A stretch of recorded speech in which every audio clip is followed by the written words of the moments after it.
Disclaimer. The information and Thank you. education material contained herein is meant to promote the general understanding and dialogue of GAN's processing.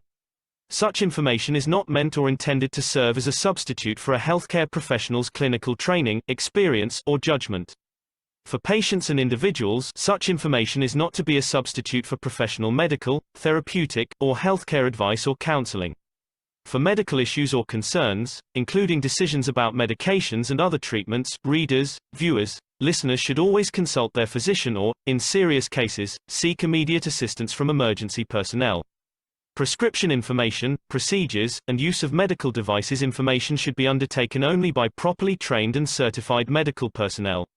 We specifically disclaim any warranties, express or implied, including implied warranties of merchantability or fitness for a particular purpose.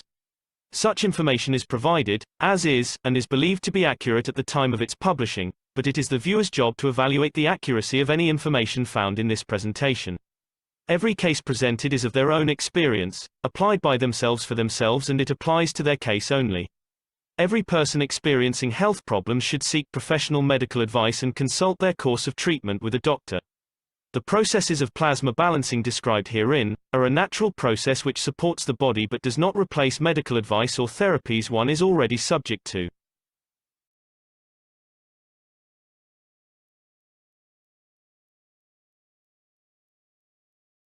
Okay, we're pleased and privileged to have Alex from Canada join us today, and thank you for your unrelenting delivery of this knowledge, Alex. Every week you seem to have something new and exciting for us, and perhaps things we haven't heard before, and you may touch on points that we're not even aware of. As Mr. Kesh said, you've touched on a number of things, but you weren't even aware of it. So again, we're blessed to have you with us, and thank you.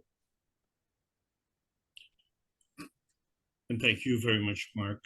Appreciate that introduction, and I also appreciate all the knowledge seekers who've come together for this North American event. It is the strength of everyone at this session that makes this such a powerful meeting. And it's not just about what we talk about today, because all this gets recorded, and so there will be benefits that'll be passing on all the time. What we're trying to do is learn more about the teachings of Aaron Tevakoli-Kesh, about the modern plasma science, and try and condense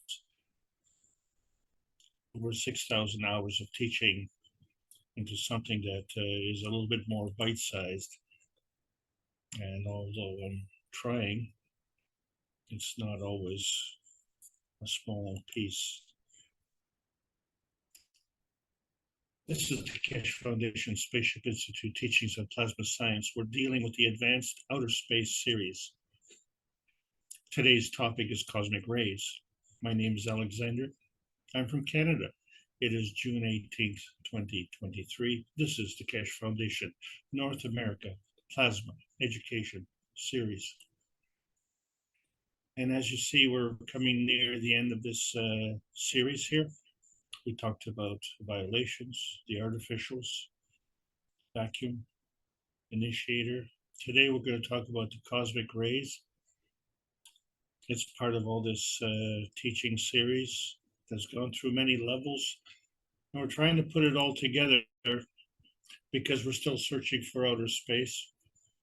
We know the cosmic rays travel through that, and it affects our little pie in the sky, because that's what we're looking at. But now we see that there's a bit of an anomaly because we don't know how we got from here to there. And so when we look at the structure of light as depicted in book number 2, we see that there is some kind of connection, but we also see that it's a two-way street. And so what is it that's going down this street, and what is this street made of? And so we find that in the process where one becomes two, as we've discussed, where the neutron breaks down into the electron-proton combination, and it creates these PM ticks. And so we haven't talked much about them, except for the fact that they are energy in motion.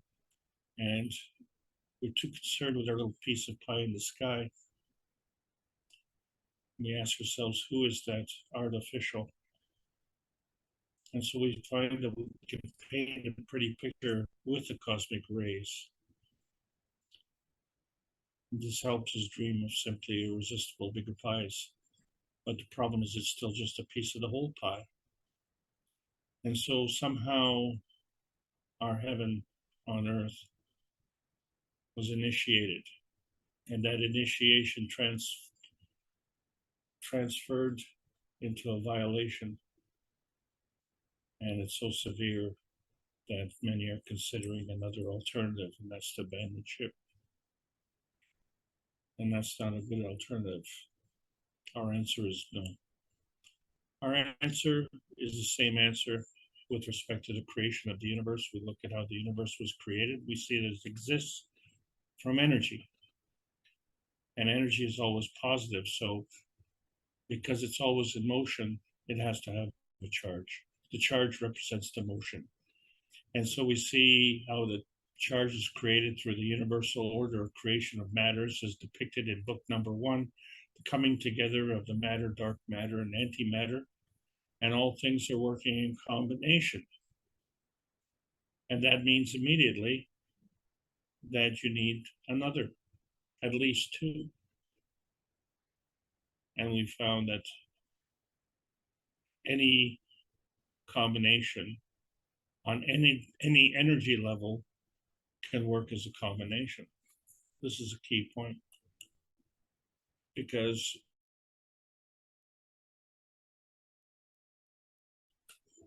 we always look at 2 forces coming together.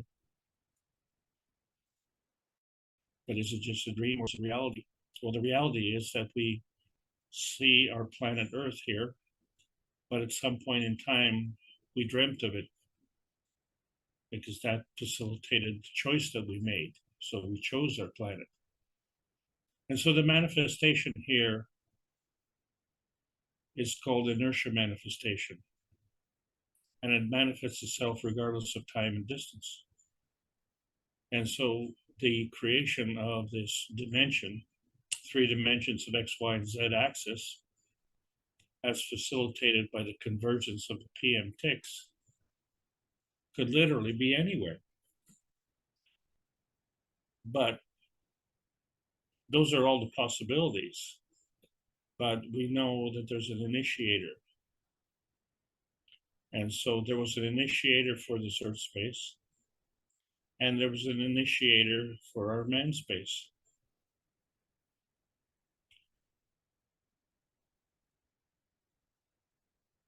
We are all part of this. We've all had to go through this already. This is a done deal. This is all part of the binding energy paths, where energy comes in, and it comes in absorbed by gravitational energy. And not only does it come in, but more comes in, and it keeps coming in. So it isn't just 2 fields coming together,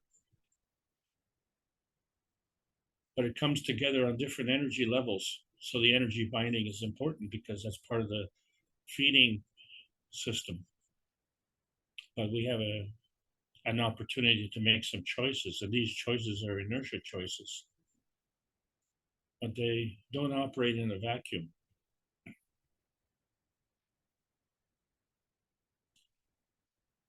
They operate in the field, a reference field.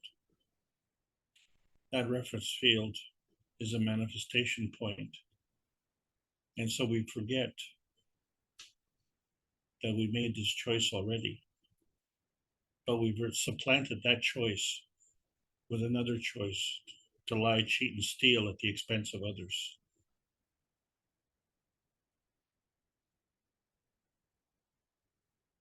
And can we operate in a vacuum? No.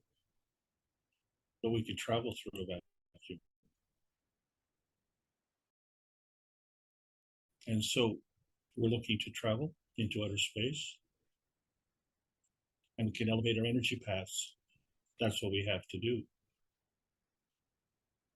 Because we have to emit our energy and more of it. And this is done through repulsion.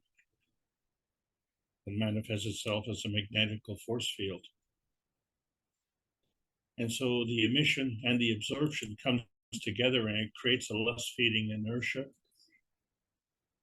And this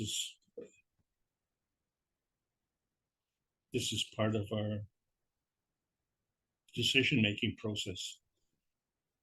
And so we absorb in more, and we keep absorbing in more, and we emit out more, and we have to emit out more. And this is an ongoing process, a give and take. And the balance that is derived is a Maggrav condition. And so we say we can't operate in a vacuum, but we seem to exist in the vacuum of space. And we didn't say which space. So it's an undifferentiated space. So we find that the vacuum condition is beyond our magnetosphere, but then we found there's another vacuum at the core. And so as the energy goes out, the energy comes in. And if the energy comes in, how does it go out? And where does it go out? And who's the initiator? And so we find that the soul of the earth is in the core. And the soul of the earth body is in the biosphere range. And we happen to live there.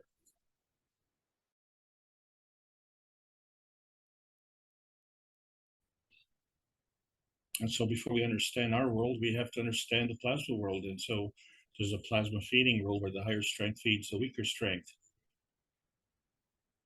But then there's also creation, and then there's decay. And then there's this catalytic stability, which we call the sun, because it comes up every day and goes down every day. But even really, it never leaves us because it's only on this side today, and then at night it's on the other side. So it's still here, we just don't see it. So it's still affecting us, still giving energy. And it does this in a very stable fashion. And so we see how we can create things and how things are created. And we see how we can decay things and how things are decayed. We're all part of the process. And so there's a sequence. All this is based on the force fields of attraction and repulsion, which we call magnetical and gravitational field forces. They represent the feeding system and then, of course, the feedback system. The two work together. And you have choices. You're the last man because you're the individual. So I can't make choices for you. If I make choices for you, I make them according to what I need. And do you need the same thing? So what I need and what you need are two different things. And so we have to turn on and turn off the feeding system and increase and decrease the strength accordingly, because we have to adjust our position. And so if we understand how to do this and have the skills to do this, we can enhance or diminish our positioning. Understanding, of course, that whatever the position is, it's equal. But there's a decision to be made. And so as you have these choices, like the game show, let's make a deal. Maybe we need to make a plasma deal. And can we only choose one in this deal? But the thing is that we have a magnetical and gravitational force field, and all things work in combination. So right away, we have to choose more than one field. And the problem, of course, is that it could be the two fields are visible, and if they're connected somehow, we may not see that connection. And so there's an anomaly. And the anomaly is resolved when we see that there are things we can see and things that we cannot see. But the connection is there. And so this becomes gravitationally stable in what we call a Maggrav condition. So where's the giving and taking? Well, one side is giving and one side is taking. But if they're in balance, you wouldn't say that they're giving or taking, you say they're doing nothing. But they are. There's always something going on. And so the balance between the giving and the taking indicates the direction. And so this is important to understand when we go to the Plasmagen Travel Agency, because you see, we were born to Earth. And for many of us, we don't know how, but actually we don't care to know how. That's where the problem is.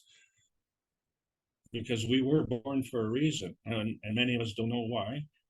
And then worse, we don't care to know why. So the fact is, we came to Earth, and maybe we want to travel to Mars, but then we really don't know how, we don't know why, and we don't care to know why, because we don't care to know why we were born to Mars in the first place. So as many of us are, shall we say, trying to feel our way around in the dark, the only thing we can grab onto is commentary. And commentary leads to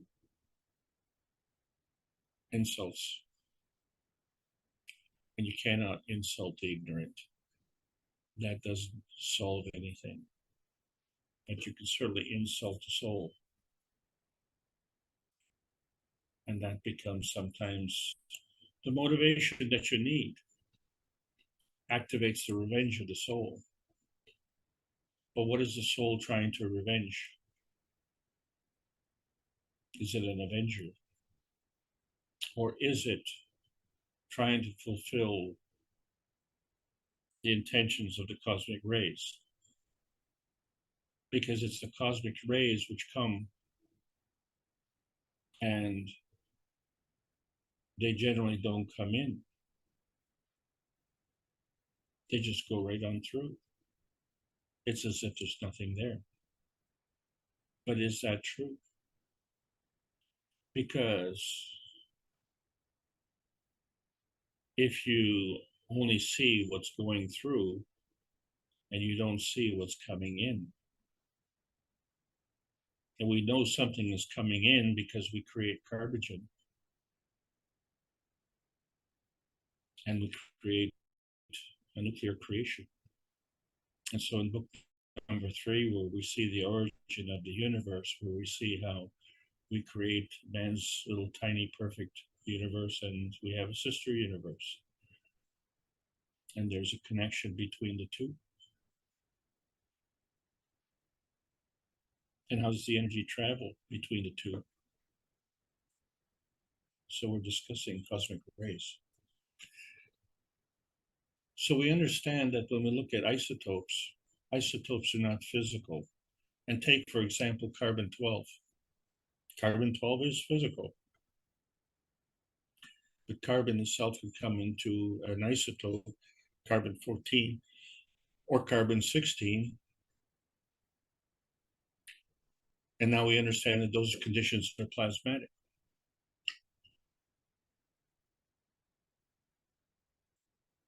So the density is higher in some cases, and the density is lower in some cases. And if we're talking about natural decay, where the higher strength feeds the lower strength, we see that the plasma fields and isotopes feed the physical. But we know that we can create a plasmatic condition as well.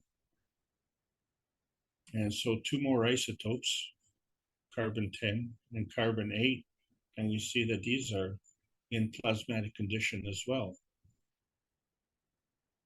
And since we are creating from a lower energy level into a higher energy level, then this becomes part of natural creation. So is the focal point the physical point?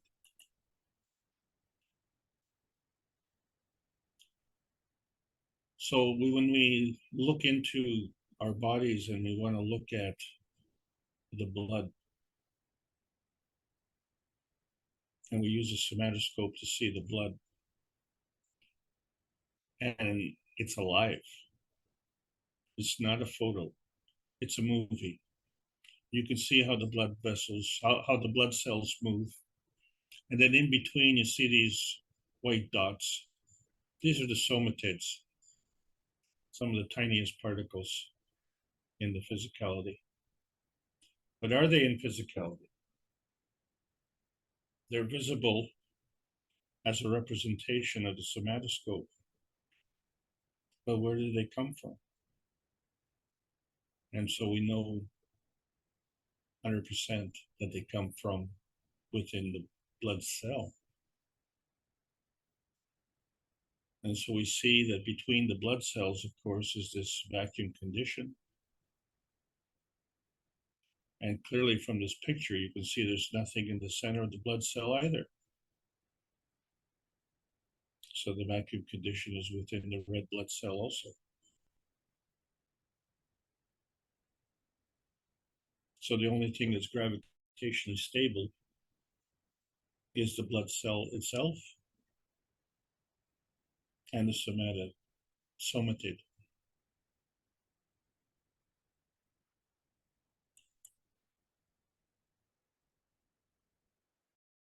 So if we see that this vacuum condition, we're wondering what is the problem?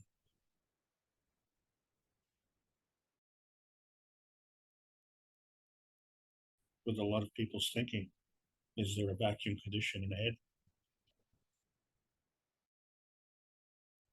And do we keep fostering that condition? Can we change that condition? Yes, we can. We can make a new plasma deal. We can make a plasma deal transcendence, where we see the emission of the magnetical fields and the absorption of the gravitational fields. And we can open all the doors, not just one, not just two, but all the doors. And connect to what? In the immediate vicinity, the cosmic ray interaction is what we want to open the doors to. And if the cosmic ray interaction implies the cosmic rays are coming from the universe to us, how do they get back? Or is it a dead end? Well, for some people, it is a dead end because the problem is when we look at the PM-TIC matter-gen state, we see that at the dark matter energy level state, there's a soul disconnection. So when two fields come together and they create a dimension,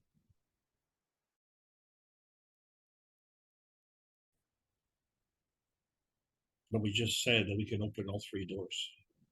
So the problem here is that door number 1 and door number 2 are connected, and door number 2 and door number 3 are connected.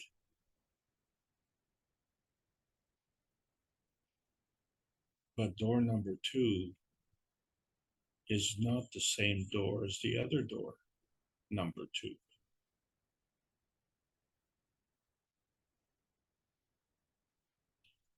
But in actuality, it is. So therefore, when we open the door for something, we close the door for something else. That's not the way the universe works. We just seem to get away with it on this planet because we have a delay in consequences. We came to this planet with an emotion of knowledge, and that was simply irresistible energy of love.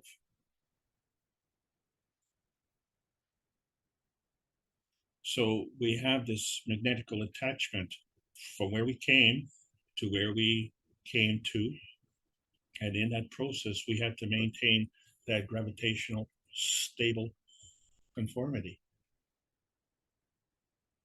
And we travel through a vacuum. And we still maintain our gravitational stability. And so the transcending of the reality dimensions is the way cosmic rays work. Because they're just like a charge. And when we look at a charge and we see that there's a polar energy, a magnetical emission, and a gravitational absorption. And the strength of this is affected by the speed of rotation and the direction. And so it affects whether it's magnetical, whether it's gravitational. And so a charge that's traveling through a vacuum travels like a cosmic ray. And we resolve this anomaly with respect to our transportation on this planet. And we see that the cars are driving backwards because they're pushing. Instead of creating a vacuum condition that was pulling. And if we understand that we have a magnetical drive and a magnetical reverse and both operate in a vacuum, and then we find that all we have to do is enlist the services of a transmission and someone to work it, and that be you the driver. You're the one who has to have the gravitational stability to drive the vehicle, which represents gravitational stability of the transmission of our transportation.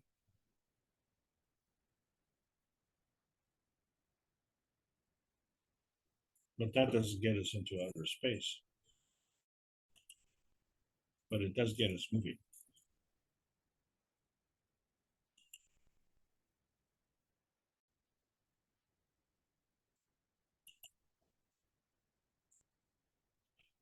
So there you are. When we're making a choice, we have to make at least two choices. Are we going forward or are we going backwards?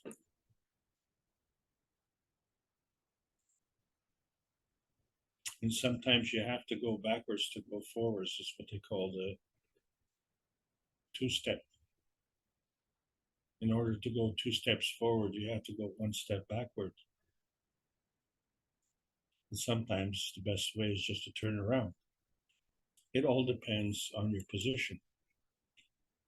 And so when we look at the interaction of plasmas and the energy that comes from that, we find it's representative of field strength. And the relationship has to do with the repelling of like poles and the attraction of opposite poles. And so when we look at these two fields and how they re-interact, each one has a magnetical and gravitational field. So we have 2 magnetical fields and 2 gravitational fields. So now we have 4 doors.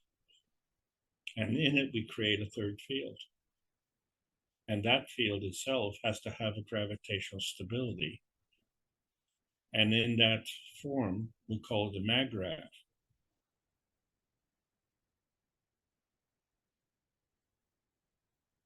But will it move?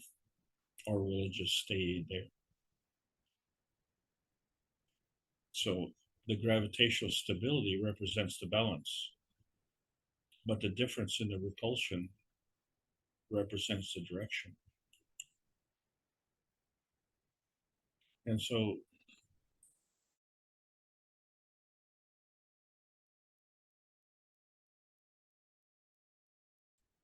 in order to get so the opposite poles attract, so the magnetical pole attracts itself to the gravitational pole. So when you have the 2 atoms coming in nearness and proximity, at the poles there are these vacuums and the energy goes as a 2-way street.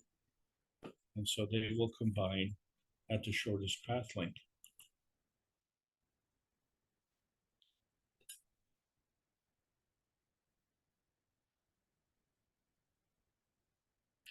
But it also has to take into account susceptibility. And so if we're looking at the lowest energy state where everything is in a crystalline formation, the distance matters. But when you're looking at a plasma field, distance becomes irrelevant. Susceptibility is what matters. And so as a diagram, if we look at two fields which have an emission and an absorption pole, and they work together, the combination creates an emission and absorption pole. Okay, well, that's good. Now we know how that field was created, but how does it continue? So we have to see, when we're defining plasma, we see that it operates at various energy states. And these energy states are higher or lower depending on your point of view. So this helps us in understanding our Earth space. And in that process, we had to find our inner space, because without that, we'll never complete our search for outer space. This is pretty important because it deals with our life. And what is more important than that? What is more important than that? So when you look at the feeding dimensions, when we say we choose two doors, but those two doors aren't always the same. Yeah, they're two doors, but one door is one door and the other door is another door. And they come together and they create a feedback dimension. But you still have the first two doors. So now you have three doors. And you're the one who made the choice. You're none of those three doors. You're in the fourth dimension. You're the observer.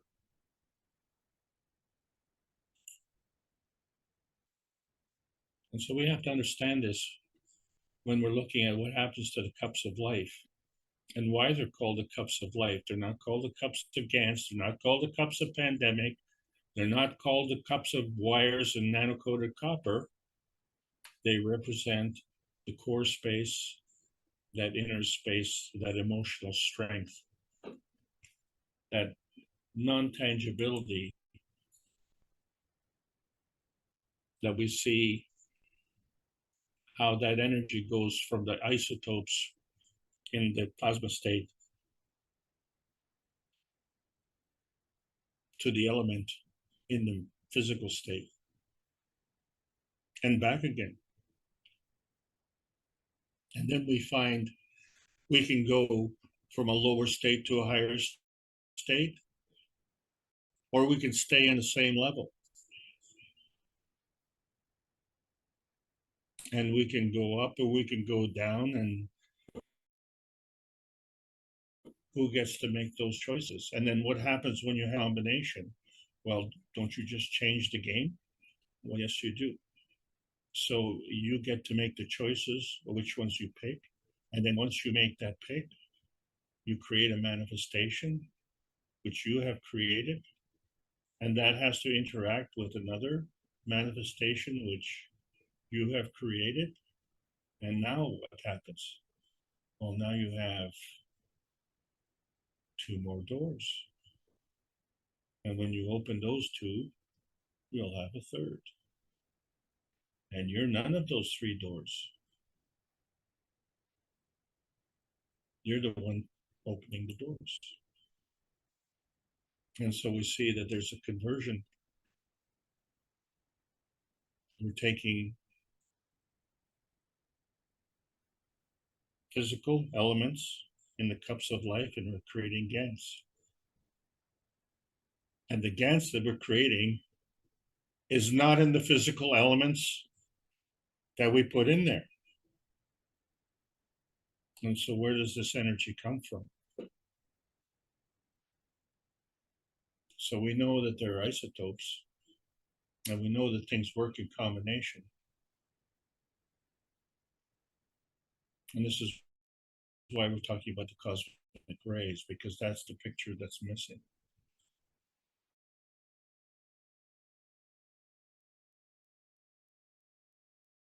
because the cosmic ray is not space, our inner space, and everything else. And so there's more.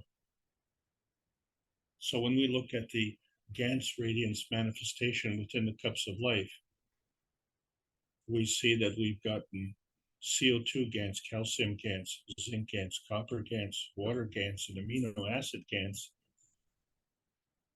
And none of those were there at the start of the process. We created it out of thin air. And did we really? Because we're in this earth space, and that's another cup. So we had our three cups, the cup of emotion, the cup of physicality, and the cup of the soul. And then we have the cup of the earth. That's where we live. And then there's an interaction between our cups and the earth. That's the cup of inertia. So all of these cups have a relationship, but they're all the same. They have a magnetical field, a gravitational field, and a soul. And then they have a connection and an interaction, and they all work together. So each of these cups has a relationship, part and parcel. Each has a part, and each is part of the parcel.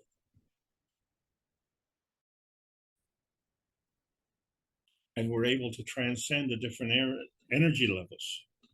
So we look at the plasma inertia family, and we see that we have solid glass, which is transparent. We have the plasma GANs, which is physical. And then we have the hole in the GANs, which is invisible. And then we have the water, which is transparent. And these are all the different energy levels. And the affinity of the GANs and the affinity of the water is comparable. They can give and take energy. And so we find within ourselves that we have GANs. And we know that we have water. That water that's within us is plasmatic water. And the GANs that we have within us is plasmatic of a higher energy. But we also have a physical skin. And so when we look at the relationship where we say the decay, higher strength feeds the lower strength, and then the creation, the higher strength feeds the lower strength, well, wait a second. We're at the lowest energy state in the physicality. So this doesn't work. So we have to resolve this anomaly. And so we see that the physical manifestation is in the magnetical direction. And the coming from comes from the plasmatic connection. And so we can go from the physical state also into the plasmatic. So it too becomes magnetical. So therefore, there has to be a gravitational stable means to decay, and there has to be a gravitationally stable means to create.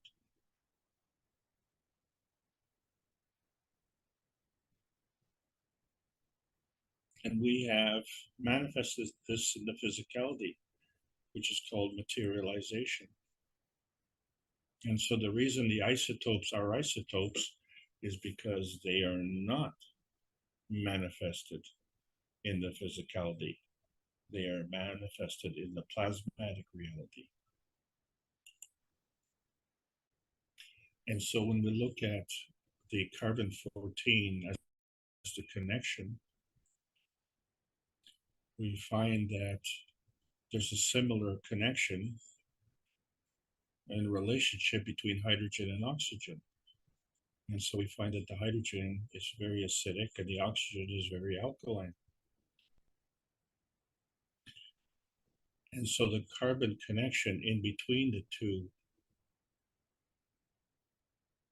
creates the building blocks of life, which we call amino acids.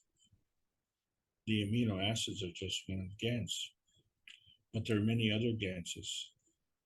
And we can produce a GANs of every single element in the periodic table of elements. Well, how can you do the same thing and come up with a different answer? And so the reason is because there's a cosmic ray connection. If the cosmic rays are going through the Earth, and the Earth has all of these elements, and these are pretty much all the elements that we know of,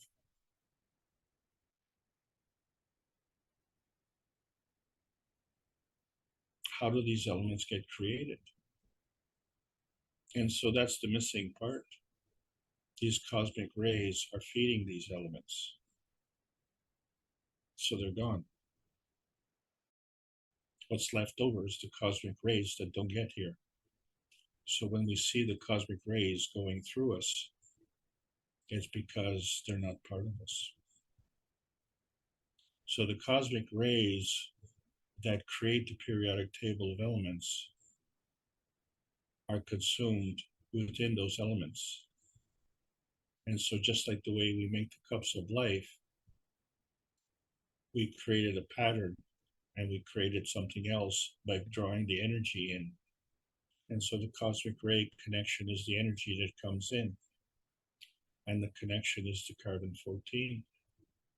Because from that, we can make the entire periodic table of elements. So not only can we make the Earth space, but we can make the man space as well. And then when we look into outer space, we see that the other physical connections are made the same way. What we're talking about is the universal connections.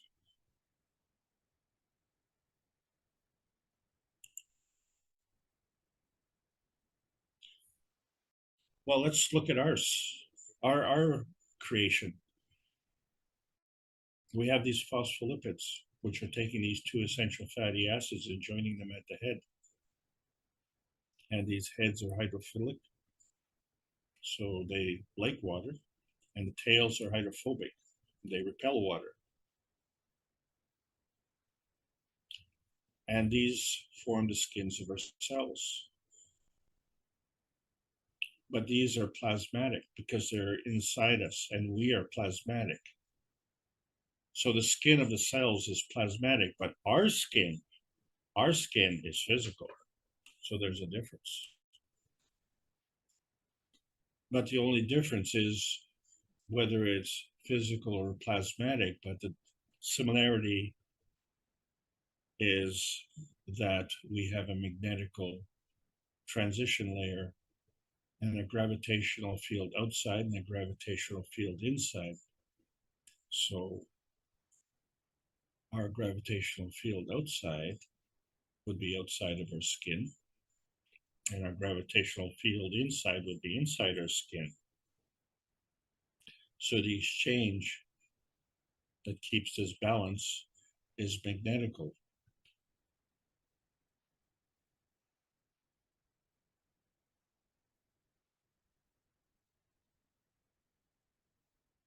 And what keeps this balance is that oil and water don't mix. So just like plasma fields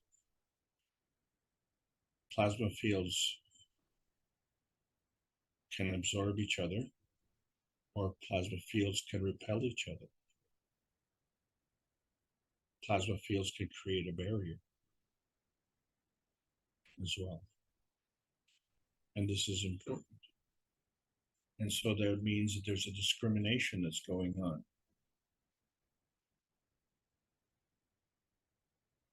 And so when we look at the periodic table of elements, and we see that they're formed by the cosmic rays, and the cosmic rays have to make some kind of discrimination, don't they, to facilitate the manifestation of the different periodic table of elements.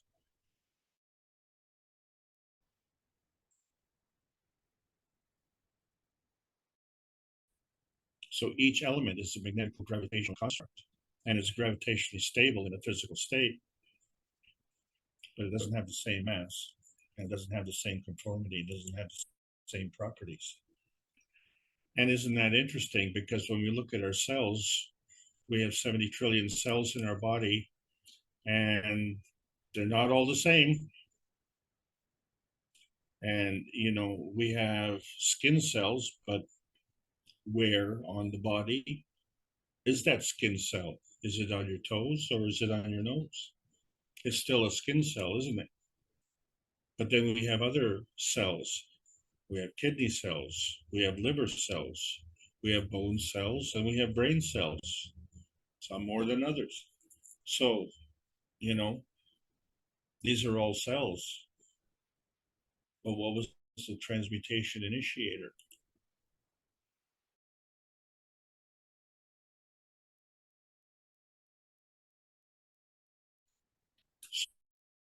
So basically, we talked about the cell creation, and so that creates a matter plasma dimension. And there are two matter states. There's a physical matter state, which is gravitational, and then plasmatic matter gen state, which is magnetical. And the only reason we bring that up is because man is feedback dominant. You see, the physical state is the feedback system. The plasmatic state is the feeding system. And that feeding system is fed by the cosmic rays. And so in that process, when these two fields come together, as we discussed, it creates an inertia of relations. And it all depends on the strength of the field. And we can see that there are different energy states. They can increase or decrease by an order of magnitude. And the speed of rotation affects the field strength. But in all cases, the higher energy feeds the lower energy. So that means the energy states can change. And when they change, then they can accommodate each other by these relations. But they can also transcend multiple energy states, so it doesn't have to go one to the other. They could just jump. And we know that because when we look at our Earth space is kind of an energy state, and it's gravitationally stable. And then the inner space of Earth space is also gravitationally stable.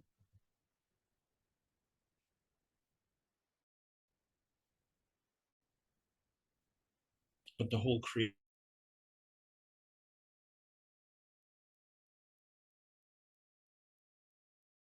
is bound to the ethos of the universe, and that operates by the rules. Well, these are the rules. These are the rules of manifestation.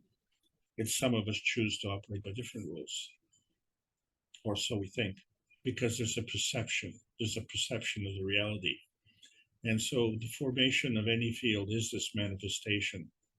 The plasma feeding is what leads to this manifestation, and the cosmic rays are part of the plasma feeding.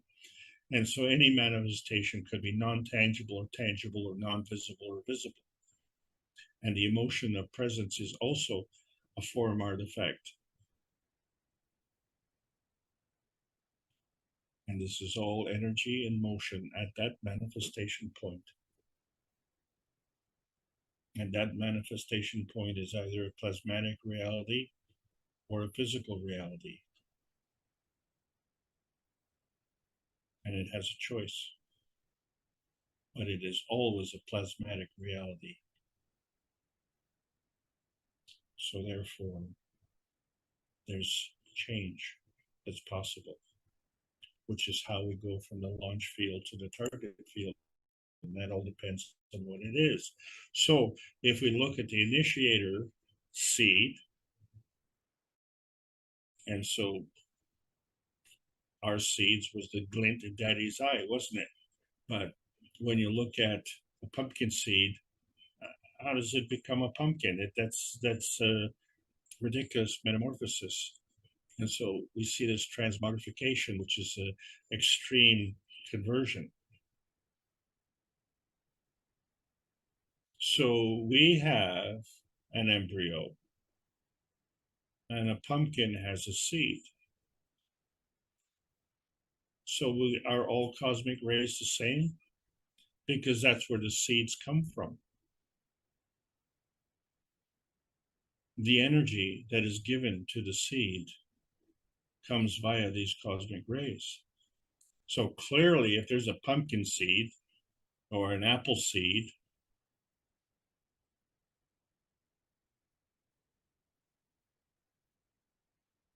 they're all different. They're all fed the same, though. How can they be the same and be different at the same time? Well, the same way that we have almost 8 billion people on this planet, we're all individual, we're all unique, but we all have the same kind of chromosome division and that construct.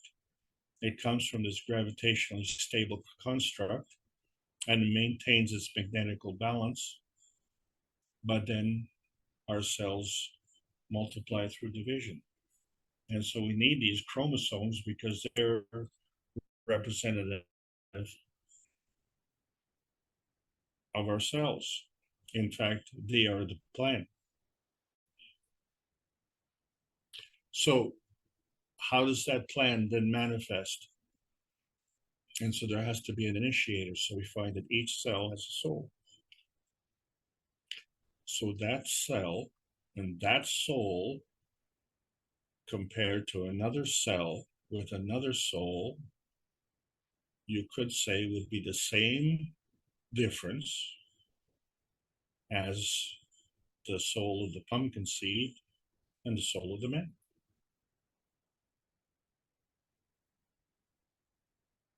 Because they're all cells, they're all souls, and each soul has its cell, but they're all different. And so the cells continue that division as per not only the chromosomes, but from the initiator. And that energy has to come from somewhere because this is all done on a plasmatic basis. And so that energy that is coming in is coming with these cosmic rays.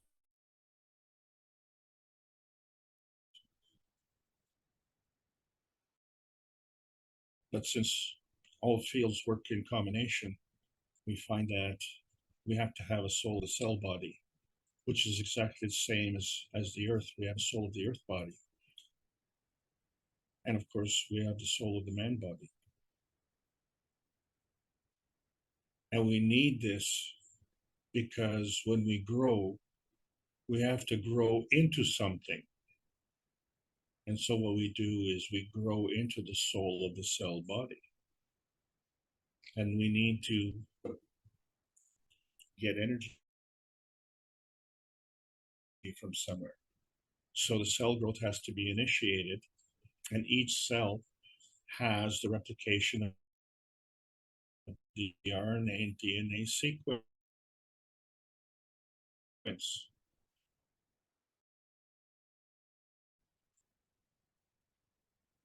And this RNA DNA sequence is the same in each and every cell. Well, how can they be the same and then be different? And they're all fed with these cosmic rays. And how can they be the same and be different? So there has to be a field relationship. And once we've established this field relationship, we find that what we're looking at is the relationship between the soul of the cell body, and something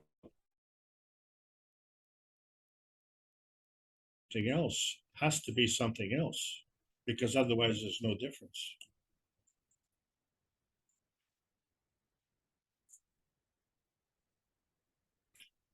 So these cells have a respiration rate. And somehow food, we call it food, but nourishment has to come in. And then, of course, waste has to go out. And this is through this process the cells multiply through division. This is all part of creation and growth. But, you know, in the process, sometimes cells get damaged.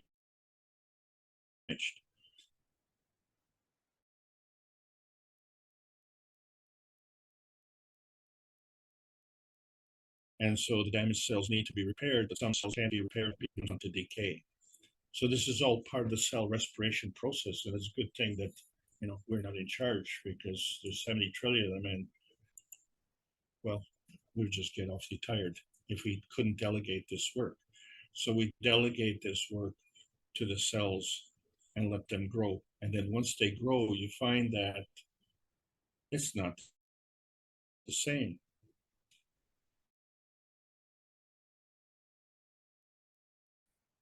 You have a cell, you have a soul, you have a soul of the body, but now it's not the same. It's bigger. So it's changed. It's not the same anymore. Now the relationship has changed. The field strength has changed. The whole conformity has changed. So now you have to take other things into account. And so the extreme case, well, now you're a baby, so parents take care of you. You grow up into be an adult, now you have babies, don't you? Isn't that what happens? And then so the relationships change. And this all comes from an RNA initiator who's adapting to the universal energies. And that is the energy of love that comes with the cosmic rays. And that's part of our inner space spectrum, which is the feeding radiance, because it's manifest in the RNA and DNA, and then it radiates out to the cells to facilitate. And then the DNA, that's the DNA initiator. It's the adaptation to the earth space energies. And so that becomes also part of our inner space spectrum, but it's part of the feedback radiance. And this is important because our environment determines our conditions. So when we look at the pH, which is called the potentiation of hydrogen, we see that we can be very alkaline or be very acidic, but that deviates from our health, which is in that balance point in between. And in that process, our DNA either expands or contracts. Well, as soon as that changes, you've changed your interaction field. You've changed your field strength, and you've changed your position.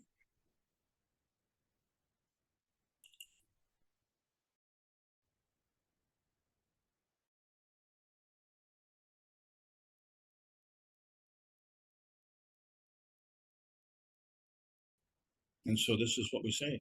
This is, but there's an initiator seed from two fields that come together to create an inertia field from the other. Now you have a relationship not only from the parents, but you have the parents to the child. And not only because you have the parent, one parent and the child, and the other parent and the child. Those are two other relationships. So now it's all becoming more complex. So the soul of the inertia then is the product of interaction of the soul of the man space and the soul of the inertia of the soul of the earth space.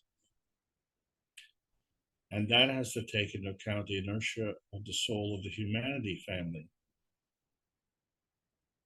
Right? Because we all have to coexist. We're all part of a family. We're not part of the pumpkin family. We're part of the humanity family. But not only, our family extends and it has a connection. So when we're creating this plasma, we understand that we have a field that's created with carbon, oxygen, hydrogen, and nitrogen, and this is all part of the creation of life. And so then we find that we have a structure within a structure, and then we have this connection. So it's this connection that is very stable, because this is the feeding connection. It's also the feedback connection.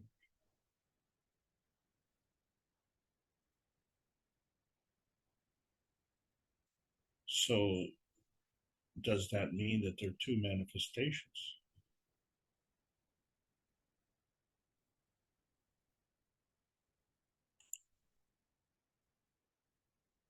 So when we look at the components of any plasma structure,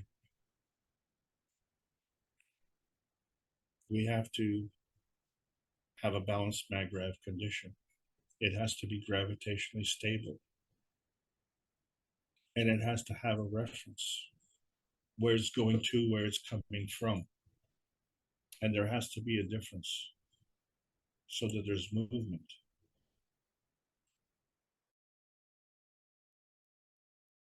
So when we look at the total balance, which is, we create the soul of inertia, as we look at the star formations and how we create the convergence of energy, and we see that we have small pies and we dream of bigger pies.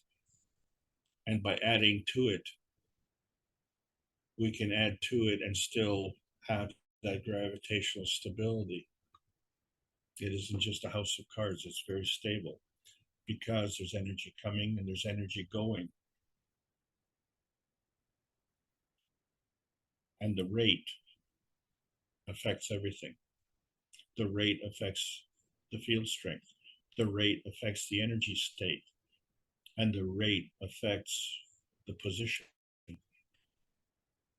And so if we just look at the two basic positions, the plasmatic reality and the physical reality, and we find that the spectrum is the same, there's a bond between the two.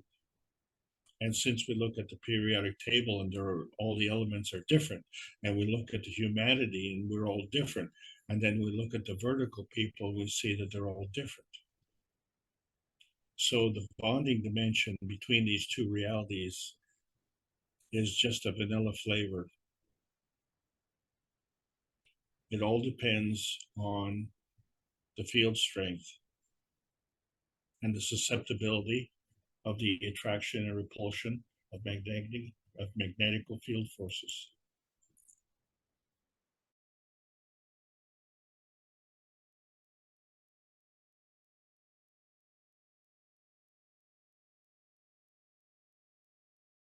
And that gives you your gravitational stability. So when it's the same thing. It has to maintain its gravitational stability.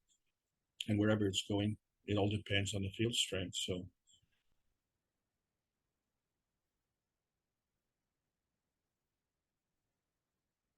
it can be round or it can be cylindrical. It can be in physicality. It can be in plasmatic reality. And it can be in outer space.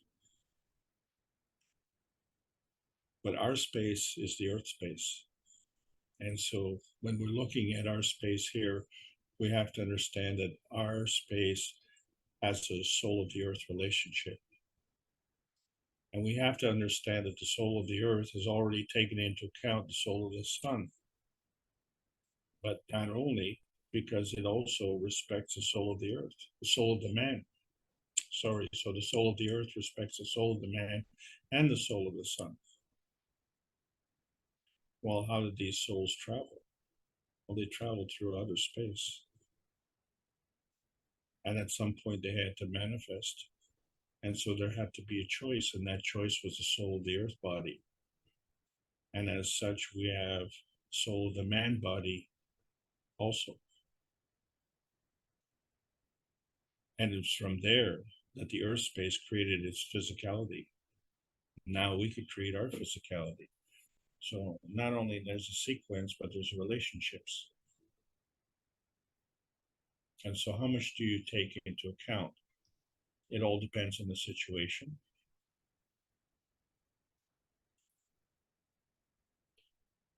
But in every case, there's a manifestation of a kind. And so this happens with the PM ticks. They're part of the magnetical field. PM ticks are an energy parceling unit.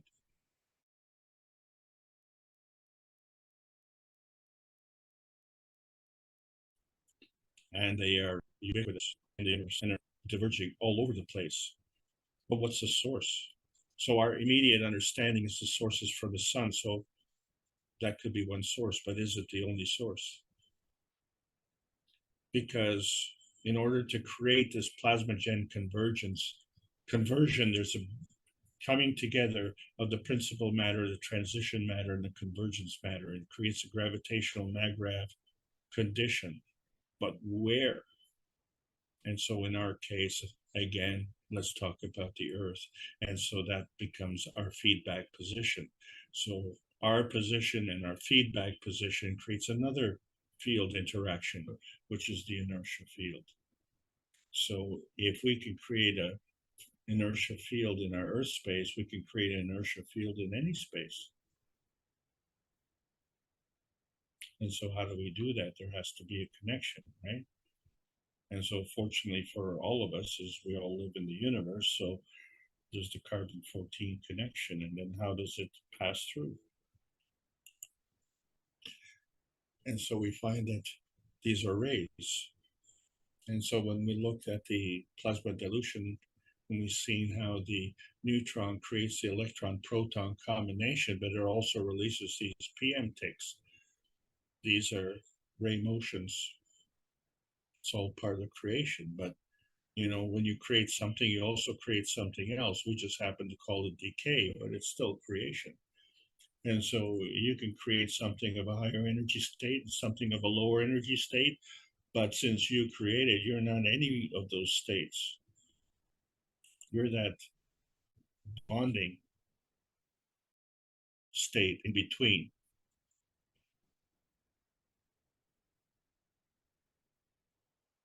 And so we see that each of these fields has the same state, the same combination.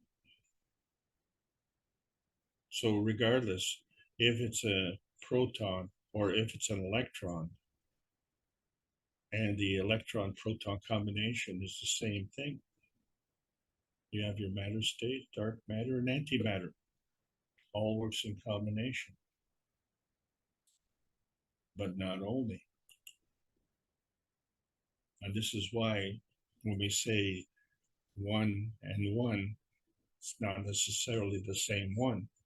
What we're talking about now in the physicality is a scientific responsibility and a spiritual responsibility to bring these two fields together to create a gravitationally stable environment. And it's the plasma science that adds to the knowledge that can affect the rate of change. And that's why we say it's more than two. How much more? I don't know. It all depends on your skill level, right? And it also depends on how we hook up with our initiator links. And so we understand that this all happens at the speed of life.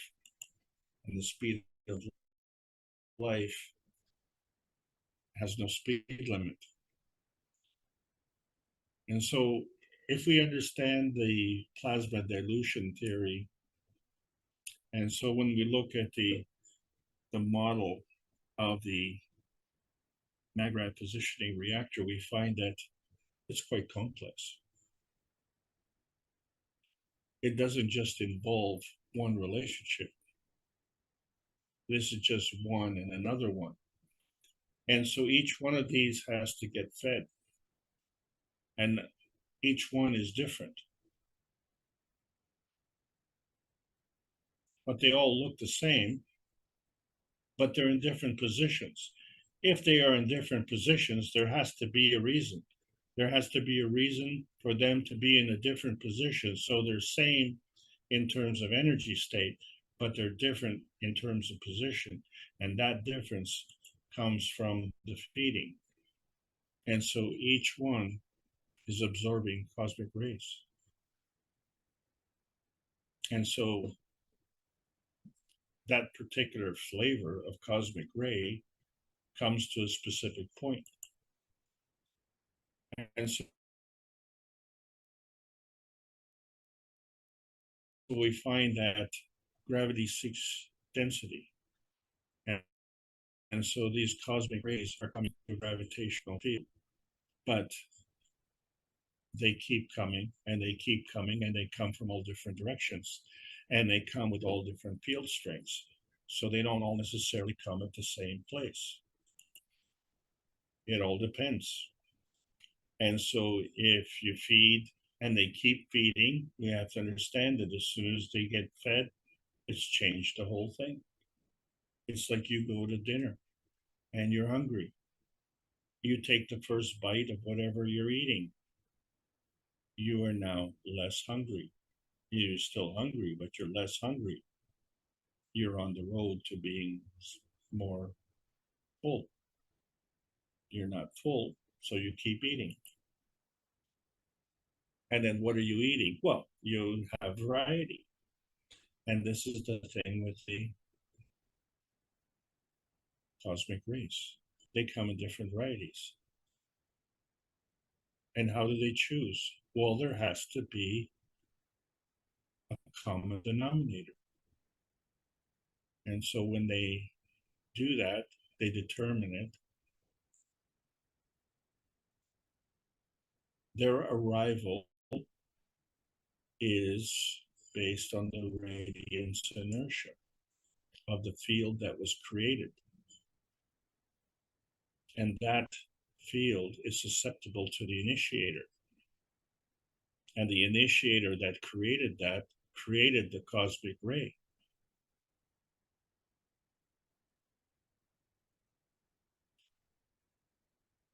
But there's an emission and there's an absorption spectrum. Who's the initiator?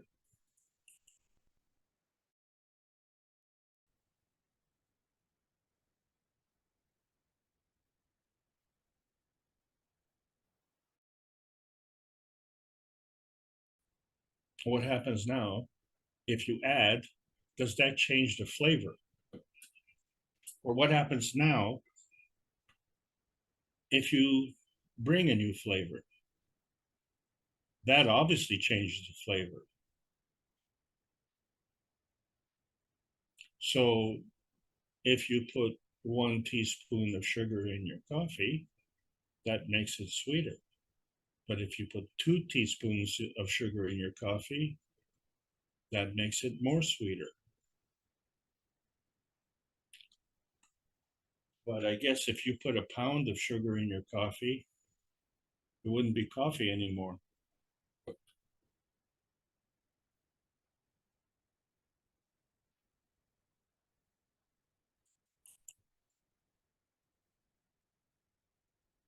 And then more come in.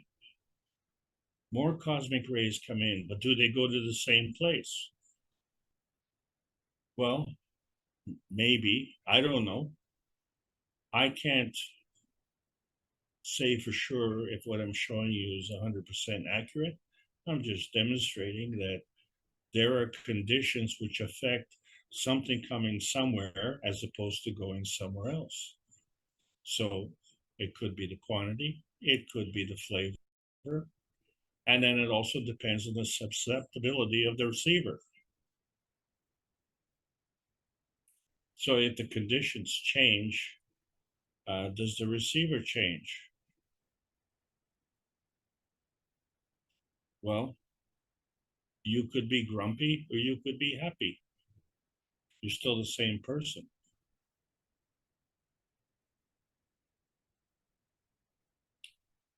But your susceptibility would certainly change, wouldn't it? And so that becomes a feedback flavor change.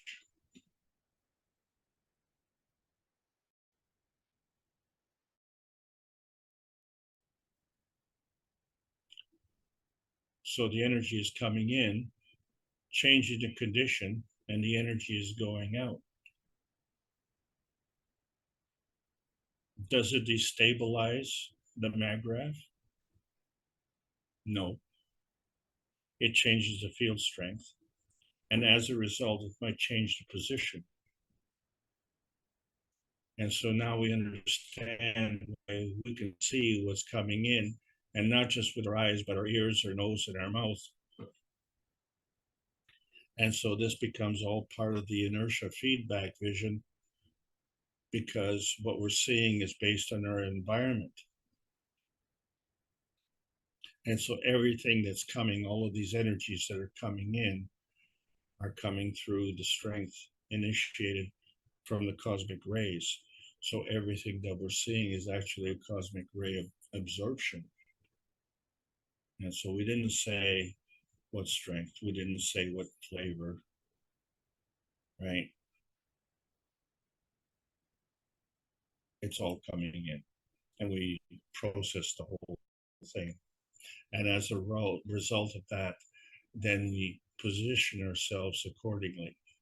And when we position ourselves, are we not emitting as well, right? Because if we absorbed everything,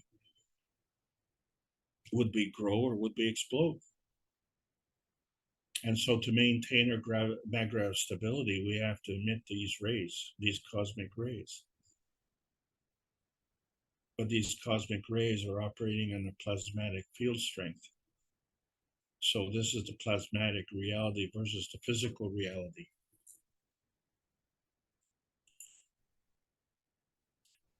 And so what is the plasmagen initiator?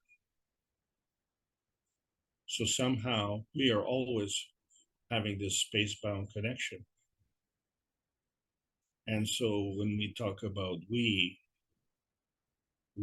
are gravitationally stable. So are we going forward or are we going backwards?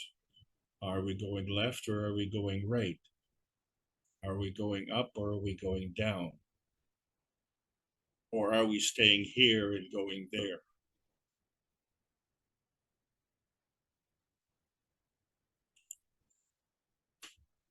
And so we find that wherever we're going is magnetical, and what we are is gravitationally stable. And the most stable thing that we have is our soul. And the connection with our soul connects with the rest of the universe.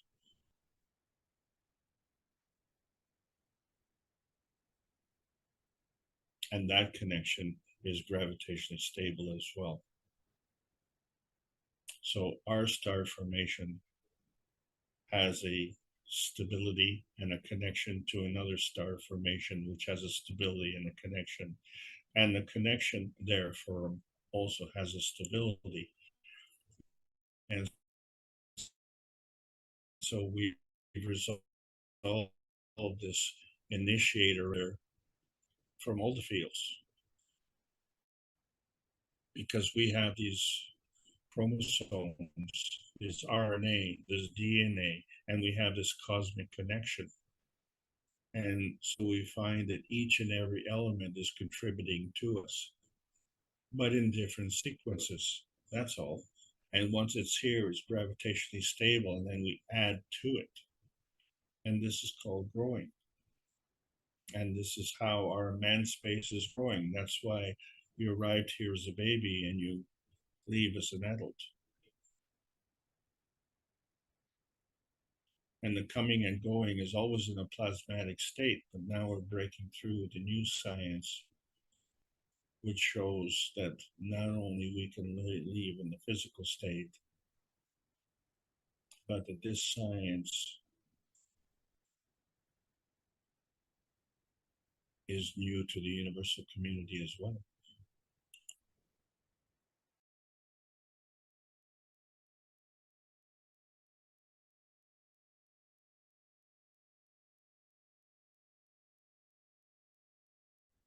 And so we see the Earth has gravitational stability, and the creation came from some kind of connection. And the energy that came through that had to be gravitationally stable. And that gravitationally stable connection is the cosmic ray.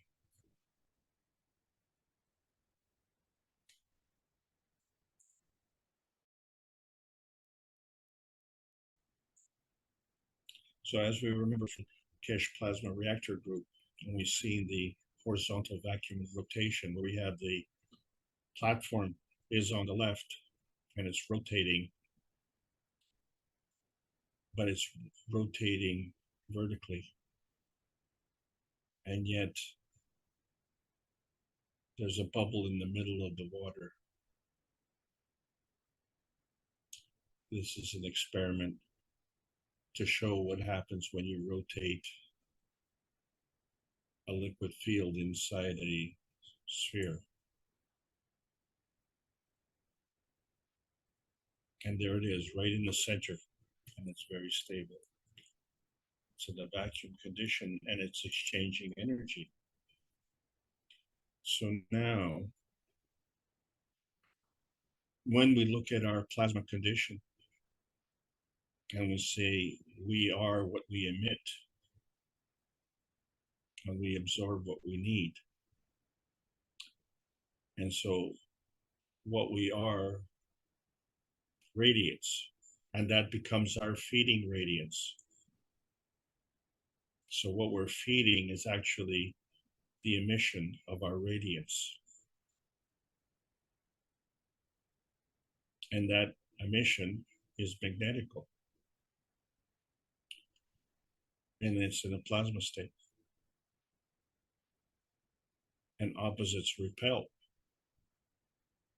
And so the repulsion of those opposites, the like repels, the like repels. The repulsion creates a vacuum. And so the magnetical feeding will create a magnetical plasma around the maggrav that becomes like our pea stone. And that radiates. And so in the radiation of that, it creates smaller magnetical vacuums along that path, each and every path. And they move. And this explains why they move.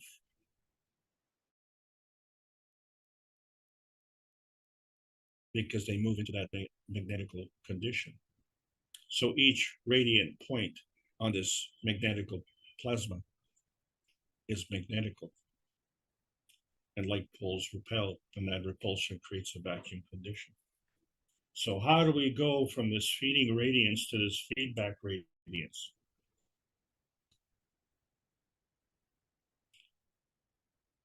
Well, first of all, we have to move.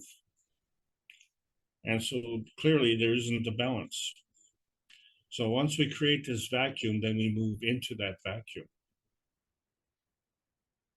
So this magnetical plasma moves along this path. That becomes part of the radiance motion. And of course, more is coming out, more is being emitted, and more comes along this path. But if I get in my car and I have to turn on the motor to move, and I need fuel, and it doesn't matter how far I go, wherever I go, I will have less fuel. So if this magnetical plasma is moving along this field line, how does it move? And how does it get fueled? And if it has less fuel, then it would lose its field strength, wouldn't it?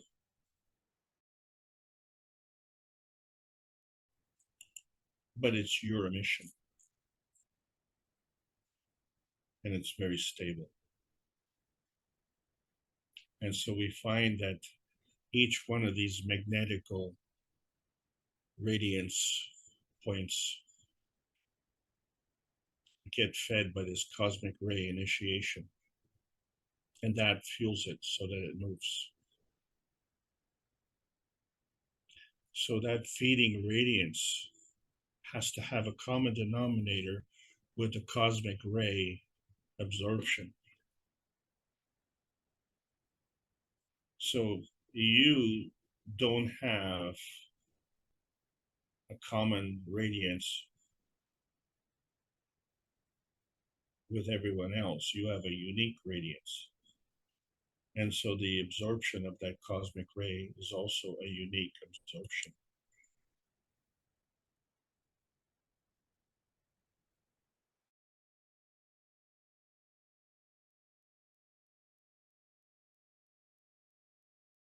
And so now you have added to that ray. And when you add to that, two fields coming together, they create another. And so it's still a magnetical plasma because it's part of your emission. But now it has one teaspoon of sugar. It has one part there that's gravitational. And more keep coming. And so when enough comes, then you have this radiance pole flipping. And so that energy keeps coming, but now you have a magnetical plasma that's in a gravitational position. But if it's in a gravitational position, how does it get absorbed? How does it go through this vertical absorption? Well, of course, because the emission is a two-way street. And so the vacuum condition is on both sides, isn't it? And so we find that we can absorb this magnetical plasma back as a feedback radiance. And is it the same that you emitted?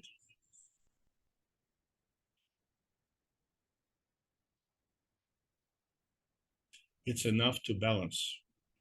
And so the difference between the emission and the absorption is the consumption. And so that consumption was the movement and the changing of the position. And the compensation for that consumption was the cosmic ray feeding. And now it comes in to the gravitational plasma within this plasma core, and it's in a vacuum condition. That is not the only thing that you take into account. So we don't just have to go energy state by energy state, but we can gravitate right to the core. And so we can have a cosmic ray feeding coming directly.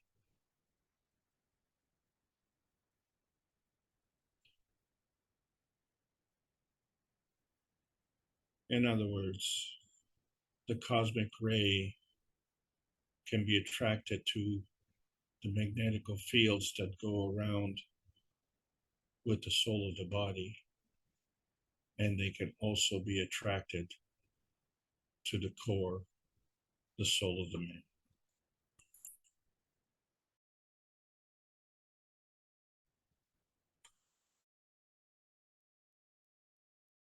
And it's a two-way street. So we have material enhancement unit, but they're all connected to this. And so the only difference is whether it's a plasmatic reality or a physical reality. And whatever it is, that's the emotion of presence. And so we see that this relationship vacuum operates in two fields. And the two-ness, the binary aspect of each field, whether it's outer space where you have a field or a photon, or inner space where you have a particle or a wave, or the cell space where you have the soul of the man and the soul of the body, or this physical space, which is representative of the inner space of man space and the inner space of the environment space, which in this case is Earth space, but it could be any space. It could be moon space, Mars space, or in-between space. These are all places. And so the soul family has to be taken into account as well, because that's the common denominator. And so we find that the inanimate souls have a certain kind of biodiversity, but the vertical souls have a biodiversity, for sure, we know that. And the horizontal souls have a biodiversity. Well, when we look at the souls of humanity, we have a tremendous diversity. But we're all part of this earth space, and we're all part of one family.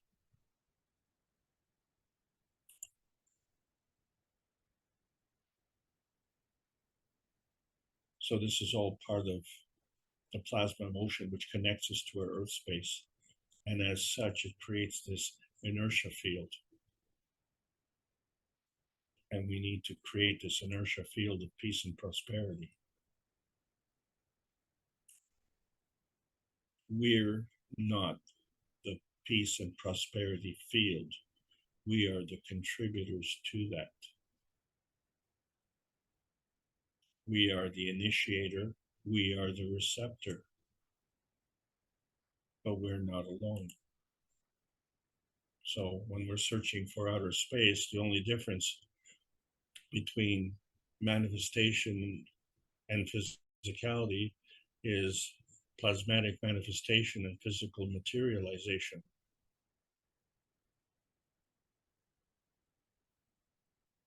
But it's a two-way street.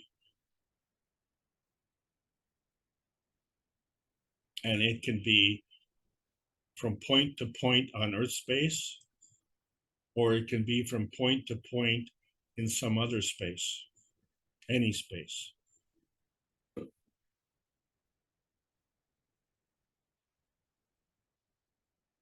So the creation and manifestation point is always gravitationally stable. It just, are you going forward, or are you going backward? Are you going up? Are you going down? Are you going left? Are you going right? Or are you going here? Are you going there? Where are you going? And so that's why the problem with the pursuit of happiness has always been a launch field failure, because morality is a cosmic ray function. And man has never launched a rocket into outer space. Rockets can't go into outer space. The outer space rules overrule the inner space and the earth space. So you, as the radiance initiator, the radiant you, is the cosmic ray reflection.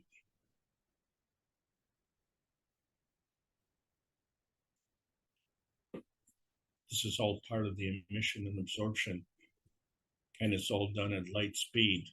You know, we didn't say which speed of light, because there is no speed. And the proof of concept is that before you even knew what we were talking about, you already had a preference and sentimentality to be born on Earth space, and you were born from that radiance that we just described, and you were born using the outer space system already that the cosmic rays travel through, and you were born into the inner space of Earth space in combination with the inner space of your space, and that combination was simply irresistible, and that's why you came here, and you came through the plasma highway. Outer space is not a place. Outer space is a relationship between you and your radiance. And so outer space is actually a method of energy transfer, and that's energy in motion. And so we see that this not only becomes a reference, but it becomes a map, like a cosmic ray map. And we find that the connection is carbon 14, because it's fundamental. It allows us to manifest into the physicality. It allows us to manifest into the plasmatic reality. And the cosmic rays do the same thing. And we can stay in one energy level, or we can transcend different energy levels.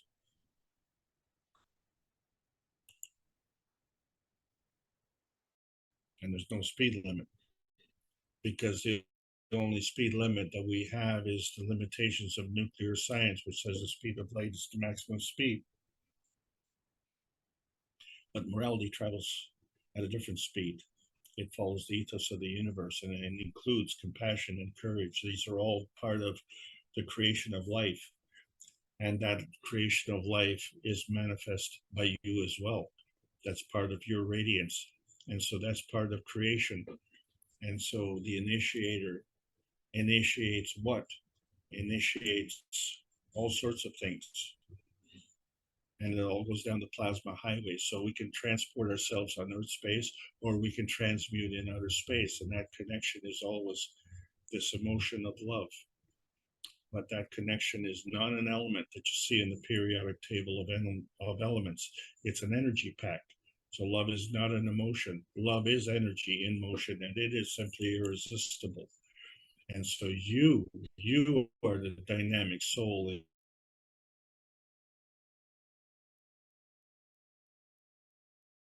initiator. And so told your family of humanity, the soul of you, the man, the soul of the body, the soul of the cells. This is all contributing to the simply irresistible lust for life. And you know that because when the soldiers leave, the flowers grow. They don't need the soldiers to initiate their life. This is why we're looking to have science meet the soul of man for peace. It's the only way we can operate. And our visitors know that already because they come from different dimensions. And they understand that the energy of love is a two-way street. That's why they came here. And they too use the carbon connection. And how did they know? How did they know? There had to be some kind of communication.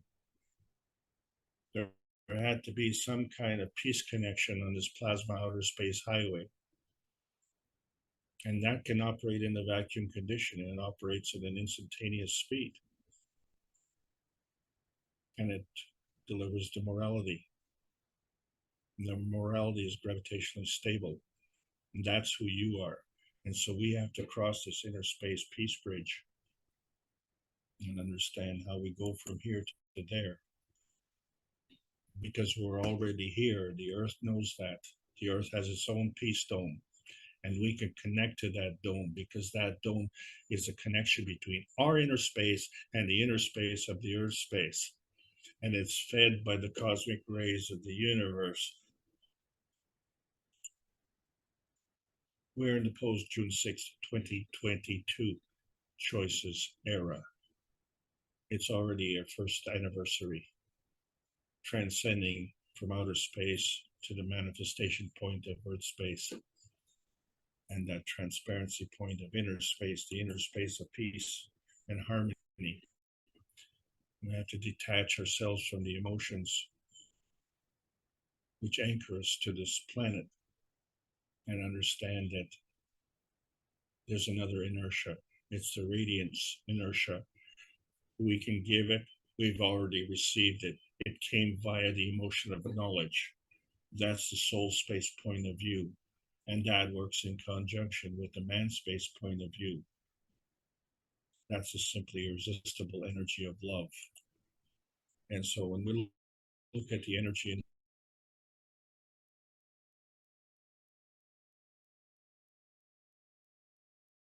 in motion, we see kinematics, charges. They're all the same. And they all interact. And they're all plasma. And so this is the interaction of two plasmatic field forces, but they're all spiced with the essence of individuality and a thing called love. And the skills that we need to learn are all embedded in the art of giving. And so on June the 30th of this month, we will be elevating the soul of the abusers.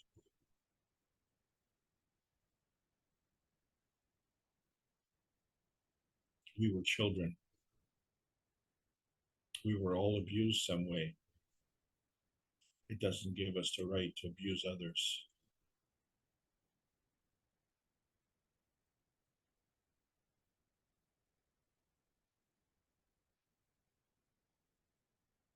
Whose soul are we elevating? remember, we have to grow into. This is the Keshe Foundation Spaceship Institute teachings on plasma science. Calling all artificial Earth space sweethearts. Hey, the initiator's unlimited and transmutes your soul growth. There's a world peace treaty. Sign it. Sign it meaningfully, not only with a pen, but with your heart and with your soul. The dilution of motion allows the fields of life choices free from boundaries or abuse, and the ethos maps your position, and the universal community is your travel guide. The speed of love manifests and determines your inner space emotional constructs. The earthbound soul family is looking for transformation in the physical and emotional, gravitationally stable enhancement. And the emotion of knowledge is this transmutation connection to that manifestation point and connects equally to the universal cosmic rays freedom broadcast of inner space. The initiator is the one who sends the cosmic rays along the plasma outer space highway. Life is simply irresistible. Plasma science needs to continue to be delivered in exchange for peace on Earth. So welcome to the outer space age. That's the end of this, and I hope you all had a nice trip. Thank you so much. And thank you so much, Alex. Again, quite deep, but understandable, I think. At least aspects of it are. And hopefully we've all gotten a little bit more knowledge from your sharing. And that's what it's all about, the sharing of knowledge as we continue to grow into this beautiful plasma science. Gianni was here for a moment. I saw there were a couple questions in the chat. Randy had one. And he did estimate how much more yield they were going to get, Randy. So if he comes back in, we'll spend a minute, but obviously it's going to be 2 or 3 times. And Gail, I understand older wheat strains, and I understand older wheat strains did not grow so high. Gianni's wheat plants look shorter, or maybe I'm not seeing correctly. Plants look heavily laden with potential seeds. Yes, they do. And if Gianni was here, I'm sure he could explain it in a little bit, but maybe he'll stop back in. We don't know. But we can always meet with him in the reactor group. Usually he comes in for a brief period of time, but I do believe the yield is more, and I'm not sure about the strains, but they do look like they're quite mature. And if anyone didn't see the picture, let me just put it up quickly. I'll just share the screen. Alex, you can take it back right after. But this is the picture of the wheat. And again, this is a number of weeks ago. So you can, and this was a winter wheat harvest. So there's 37 hectares, I believe, but they do look, I know he showed us close-ups here, and they do look like they're mature. I don't know enough about wheat to actually determine that or not, but hopefully he'll stop back in and we can ask him directly. But in regards to Alex's sharing of knowledge, would someone like to ask a question or make a comment? Ask for clarification?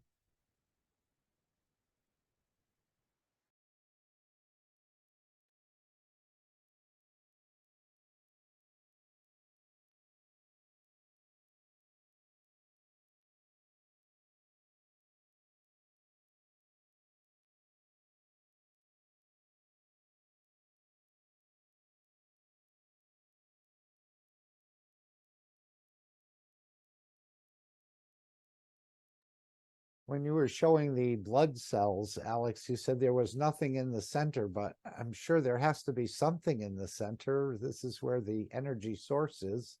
I know in space they call it a center. Here we're calling it a soul. But again, it's non-tangible. We probably can't see it. So even a blood cell would have to have a center of a soul, I would assume, even though there appears nothing there, like the hole in your cup. Was that one of the points you were trying to convey? You said there was nothing in there. I did see the perimeter or the magnetosphere, if we call it that.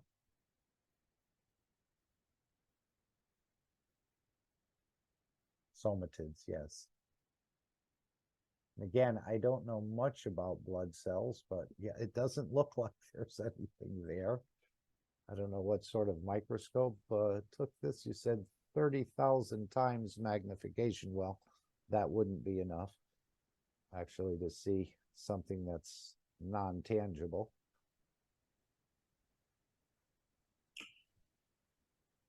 The newer equipment magnifies 4 times that at least.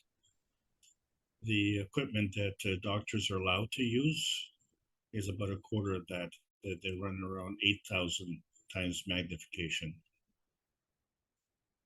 So when you're seeing pictures of, say, blood samples that were taken from patients who, had the shots, what they're seeing is actually at a very low magnification, and they're already seeing it. So it tells you quite clearly that it's a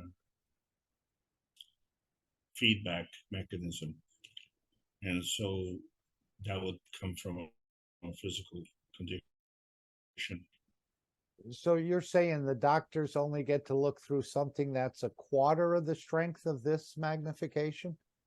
Well, actually, these microscopes are not allowed in the hospitals. Well, not in Canada anyway.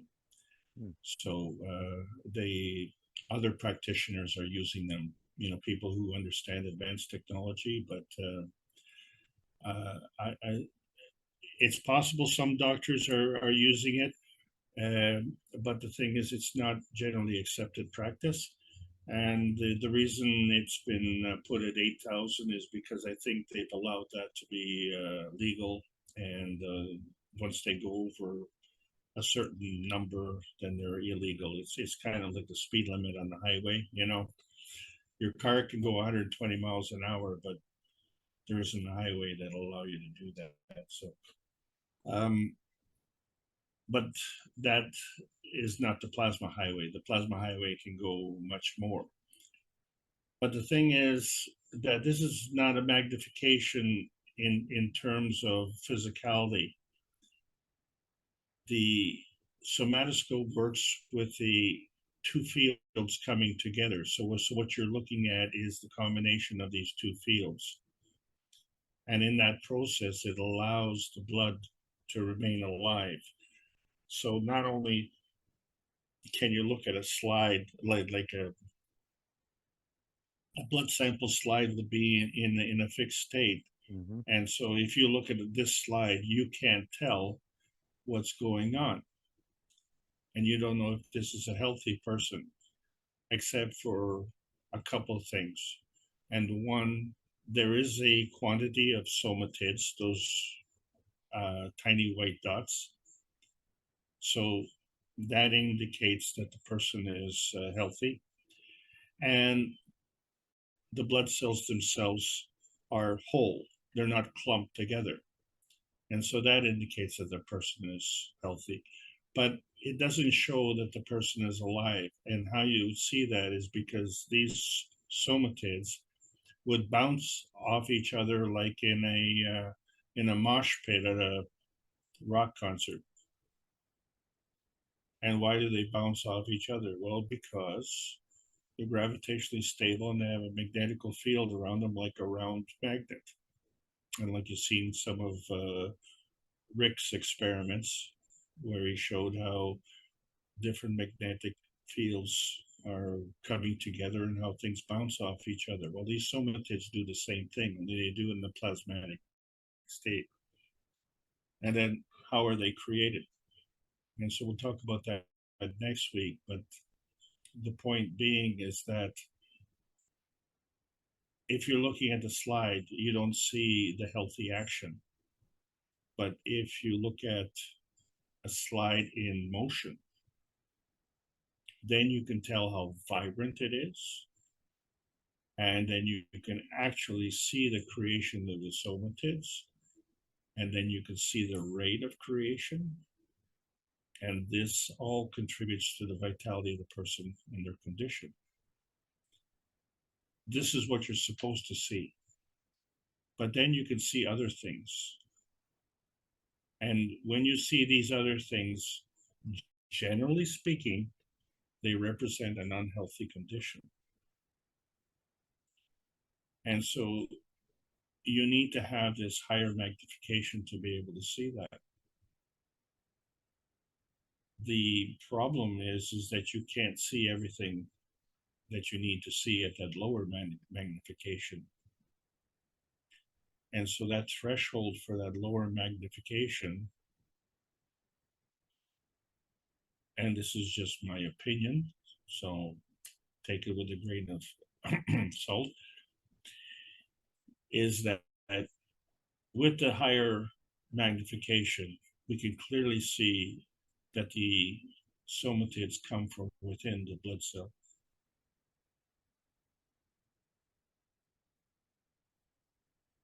I thought the somatids were the blood cell.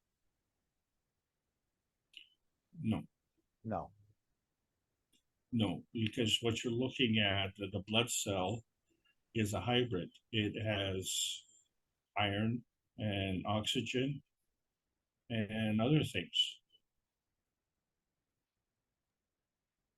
So the ones that appear to be touching each other, I was thinking they get to play bumper cars all day, but maybe they do physically touch, or do they repel in a magnetic gravitational sort of way? Yeah, of course. And you have to understand that this is in the blood vessels, so they float.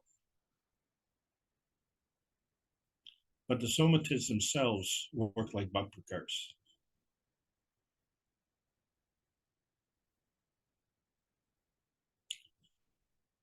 So if you look at the relationship between the somatids and the blood cell, does that not remind you of a kind of relationship between the earth and the sun, or between an electron and a proton? Or a soul and a soul of physicality? There you go. And you told me that you don't understand.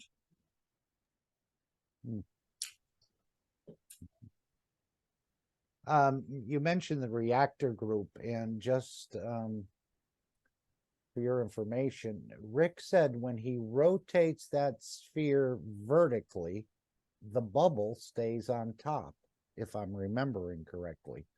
But when he turns the mechanism horizontally, the bubble, or the center, and this is the gathering of the strength of the energy of that sphere, it goes in the center. So there's something about when he turns it vertically. I don't know if that has to do with the earth, just the Of way course it does. rotates. But he said the bubble always stays on top in the vertical position, but when he goes in horizontally and rotates it, it goes in the center of the mass. Right, because the air is less dense than water.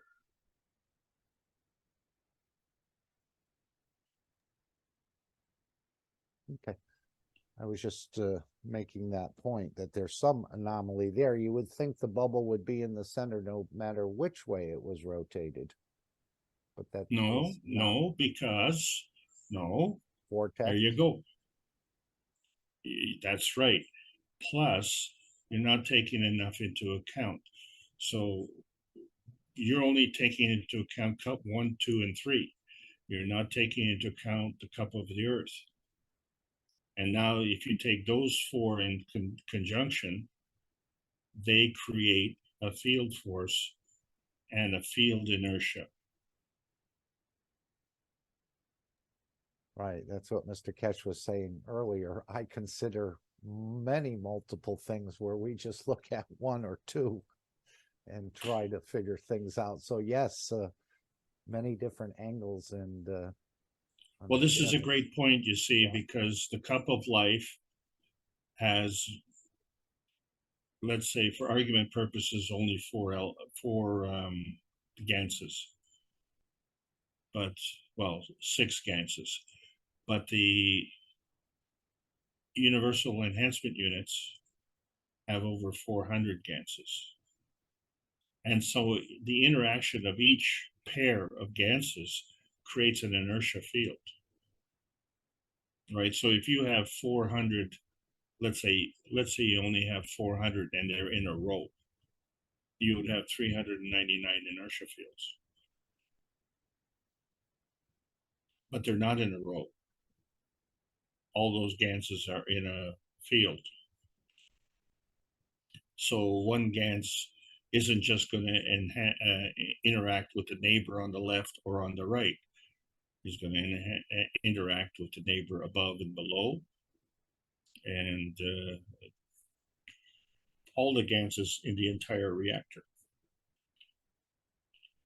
And we're doing that all the time. So you understand that when it comes to health, you know, like the gentleman once told me, and I just can't stop laughing. He told me he's perfectly healthy, except he has a little bit of diabetes. Well, where exactly is that little bit of diabetes? When diabetes is a condition of the environment.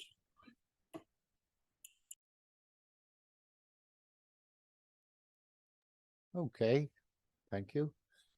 Anyone else want to raise a point? Bring a question?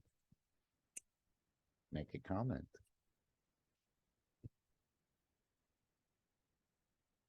So can we insult the soul, Alex? In a way, Mr. Kesh said it's we try to give to souls rather than take from them. But can we insult the soul, or is the soul sort of aloof to any of this physicality things that would I know the soul of physicality can be insulted, I think, or the physicality, soul of physicality, but could the soul itself be insulted? And Mr. Kesh says we always want to give to a soul. We don't want to take from a soul. So perhaps a soul can be insulted. Any comments or thoughts on that? Well, you're very dedicated. And you have to look at the inspiration of your dedication.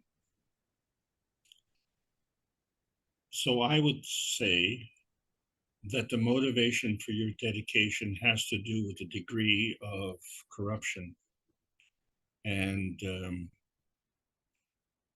moral decay that we have on this planet.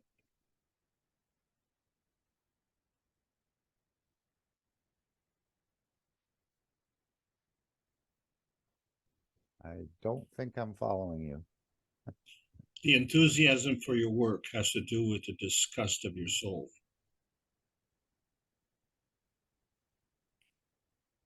It's a motivating factor.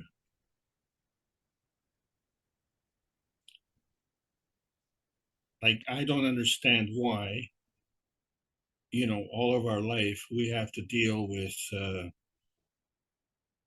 war and poverty. With all our technology, why don't we have peace and prosperity? That's the question you have to ask. And when you look at the history of all the humanity that's been here, every single one of them has gone through war and poverty. We have not had peace and prosperity. Right. And that will Ever. not stop. 3,000 war, 5,000 wars in the last 3,000 years. So even if we do get the advanced technology, Mr. Kesh said, in a generation or 2 or 3, we'll go right back to the same behavior if we don't elevate the soul of humanity. So the cosmic rays operate on the soul level. But the cosmic rays are not the soul. The cosmic rays are the communicator. They're the connection. They're the facilitator. So it just boils down to terminology to understand what is what. But regardless, in terms of our terminology, we have to understand that our terminology is dominated by the physical scientist. And so the reference, the plasma scientist, introduces other factors. So when you look at the periodic table of elements, these are all in the physical state and they're all elementary. And when you look at the ganses, they're all working in combination. So you cannot have an element in combination. It wouldn't be elementary, it would be a molecule. But if it's a molecule, it doesn't say if it's in a physical state or in a plasmatic state. So what we have to understand is that the physical state, regardless of what it is, was created as an inertia field of a lower energy. And so we have to ask ourselves, what are the two contributing fields? And was it only two contributing fields? You know, and if you, I don't know, you take two colors and two paints and you blend them together and you get a color. Well, is that how we all look to each other? I don't think so. I think we have a uniqueness, each and every one of us. So I don't think you go in a room and you say, well, you know,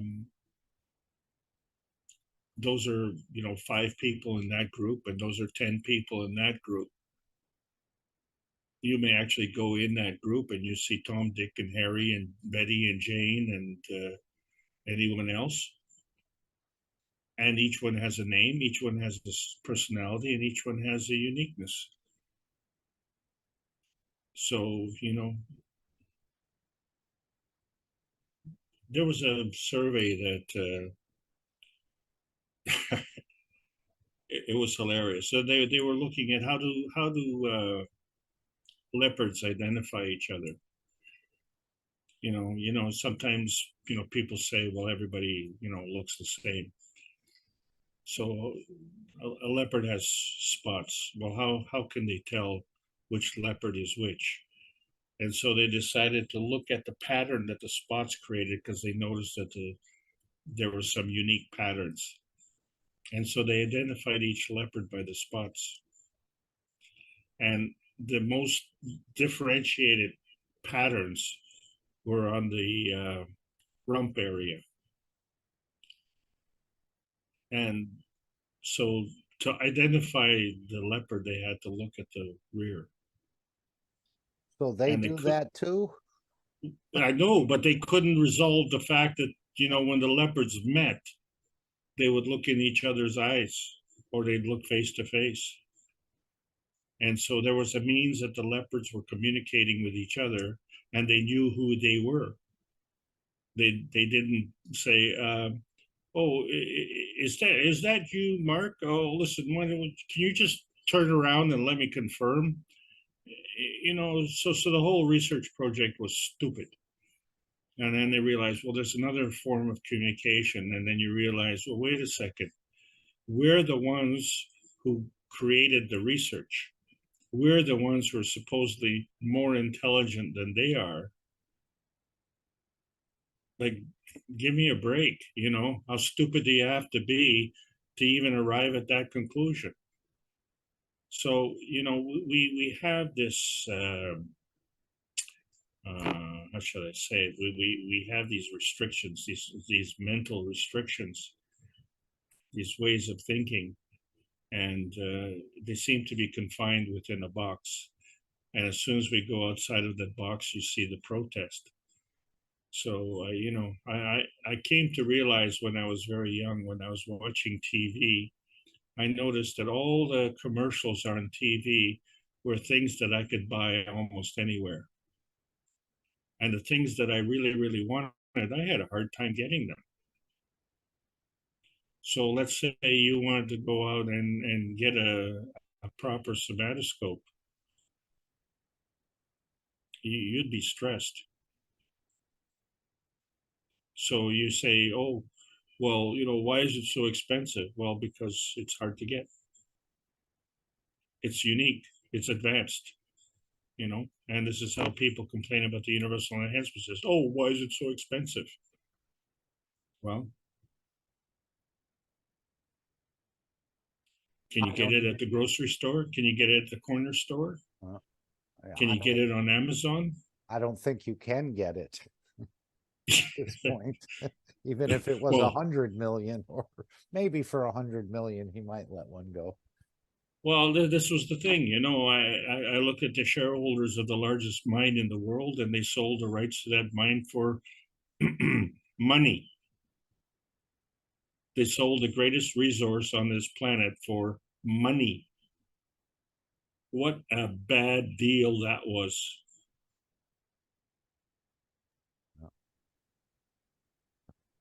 And Randy's added almost a chapter of a book, it looks like, on somatids, and quite technical. I don't know if you want to mention anything here, Randy. Maybe you're quite familiar, or was that just for the rest of our enlightenment? What I did, I've also sent it to Alex's Telegram, plus a picture I have that was taken of Gaston Nissans. So I'm going to take that whole thing and put it into the Telegram group too, so everybody can read it. Sure. And like Alex had said, you can't get one of these things because these things are mainly custom built. You don't go down to Radio Shack and buy the parts and put it together. A genius of a man put this thing together, and like he said, they only restrict doctors to certain magnifications of microscope because they might discover something new of how the human That's what body I was works. thinking too. They don't want them looking too close. That may open another can of worms that we're not ready to address.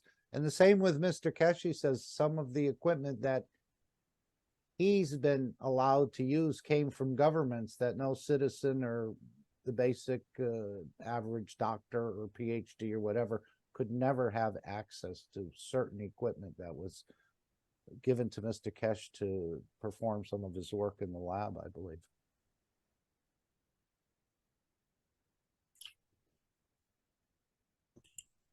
Can I relate a story to you? Is it a bedtime story? We're heading towards midnight in Europe.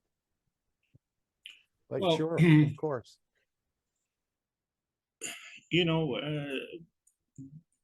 Many people will ask, what's the benefit of learning these classes? And, maybe it's not the kind of plasma science that we want to learn. And what does it mean for us? So, when I was growing up and I wanted to do something or I wanted to be somebody, those were the only choices that I had, the choices that I knew.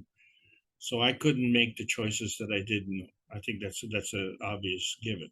So once you know more, then you know how to take into account more, and you know how to deal with it. And that's what the whole purpose of these classes are. Okay.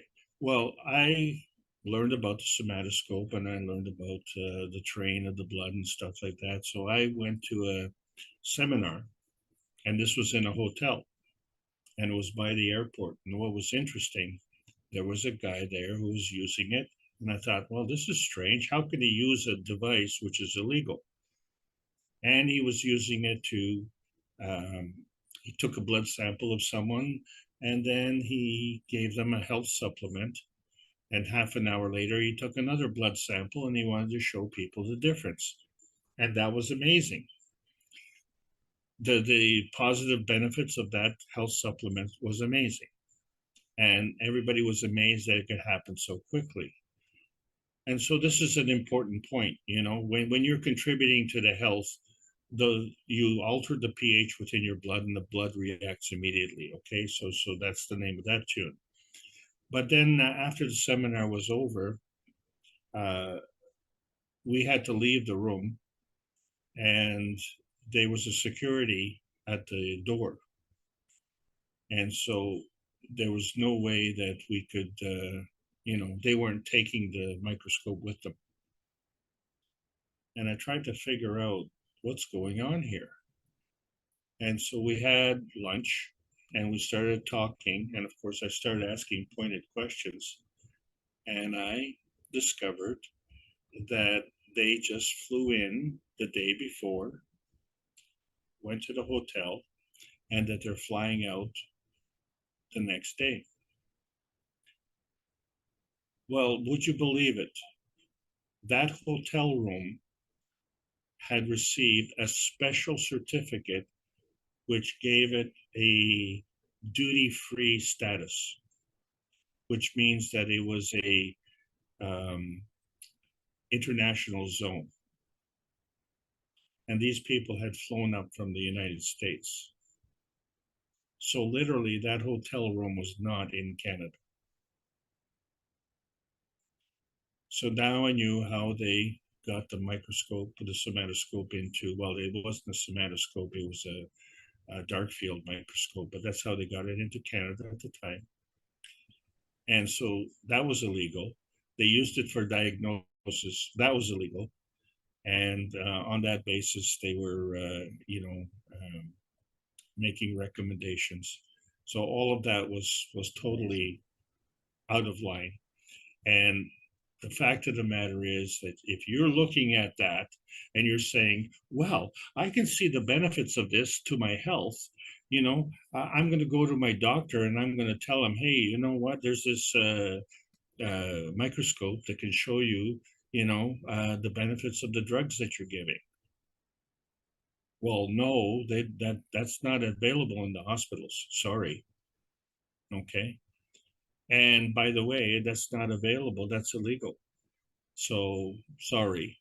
And the thing that annoyed me, asking the soul be insulted. Yeah, I was really insulted because at no time did these people say that these were the conditions that they brought this thing in, and that what they were demonstrating was the benefit of that health thing, and they were also demonstrating the limitations on the health system. And this is, in my mind, was kind of a borderline fraud situation. And of course, Mr. Kesh's approach is a bit different. He talks continually about elevation of the soul. If the soul receives enough energy, the problems in the physicality just seem to fall away. Well, this is exactly. So they've got this microscope, but they're using it in an unethical way, is my point. Yeah. So, we're seeing the truth with respect to nature, but the humanity seems to shield itself from nature. We're not part of nature.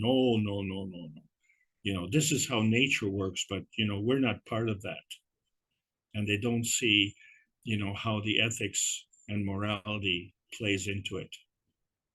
And so, the majority of people in there, well, they bought the product. Okay. So that's great for them. And I'm most happy for them. But, once I found out what the charade was, and I wanted no part of that. And so thank you very much. And I really wasted my time and you deceived me. And so this is the way we are in humanity. We lie, cheat, and steal. And, we see that it's normal. We say, well, we could say, well, the doctors are doing that, so we might as well do it. Well, that doesn't justify it, So we need to change our act. We need to change our act all the time. So we are what we create.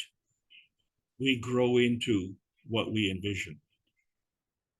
So we became from the initiator. Now we are the initiator. So we can create. So it's just like a relay. Well, it wasn't completely a waste of time. You're still mentioning it. So obviously it made quite an impression on you. But well, I would have walked away from there without understanding the ruse. Okay, but because of my education, I was able to figure out what a scam this was, and I was saddened by it. One of many. One of many. Interesting how they can turn a hotel room in a certain nation into international territory for a day or a weekend or a week. And then Well, you know how I knew that? Because I I had a warehouse that was duty free.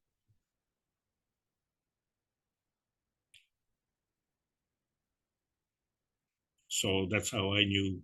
you got a certificate too, huh? Yes. Okay. You said we had choices, Alex, moving forward or moving backwards. We're either doing one or the other. But when Mr. Kesh spent centuries in a stone, I mean, I know energy is moving there, but he said you don't always have to be doing something. Sometimes it's okay to just, well, I don't know if he said sit, but until it's time to manifest yourself. So do we always have to be busy? Are we always moving from one place or forward or backward? Or is a time, can there, it sounds like there's definitely a time when he talked about centuries of sitting in a stone, just observing humanity walking by. So you don't always have to be doing something or going forward or backward.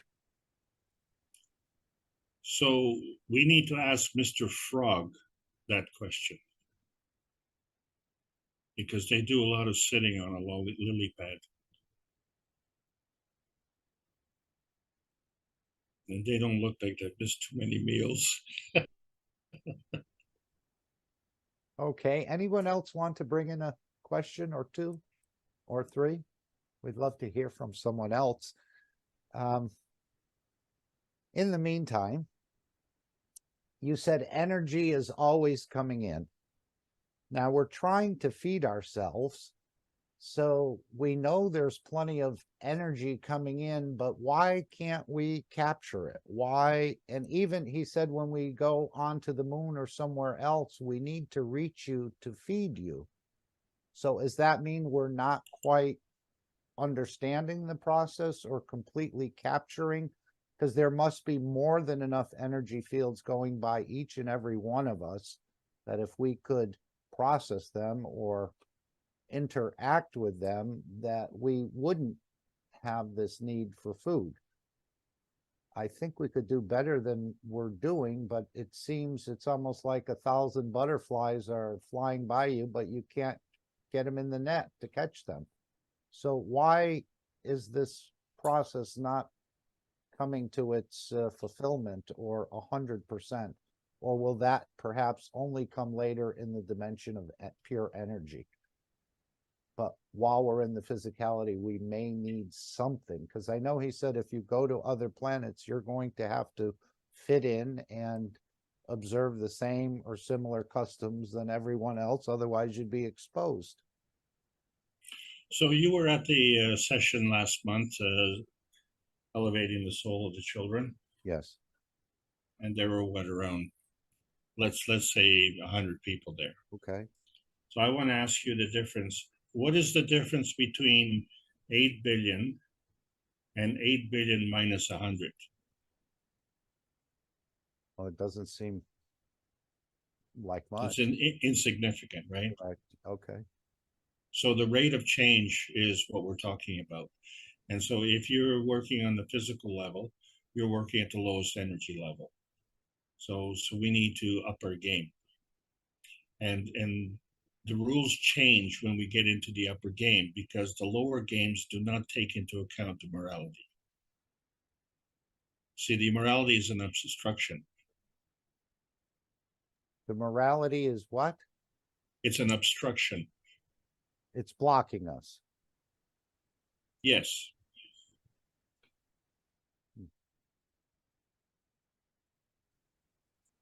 but even Christ had shortcomings. I mean, are we to be angels of some sort?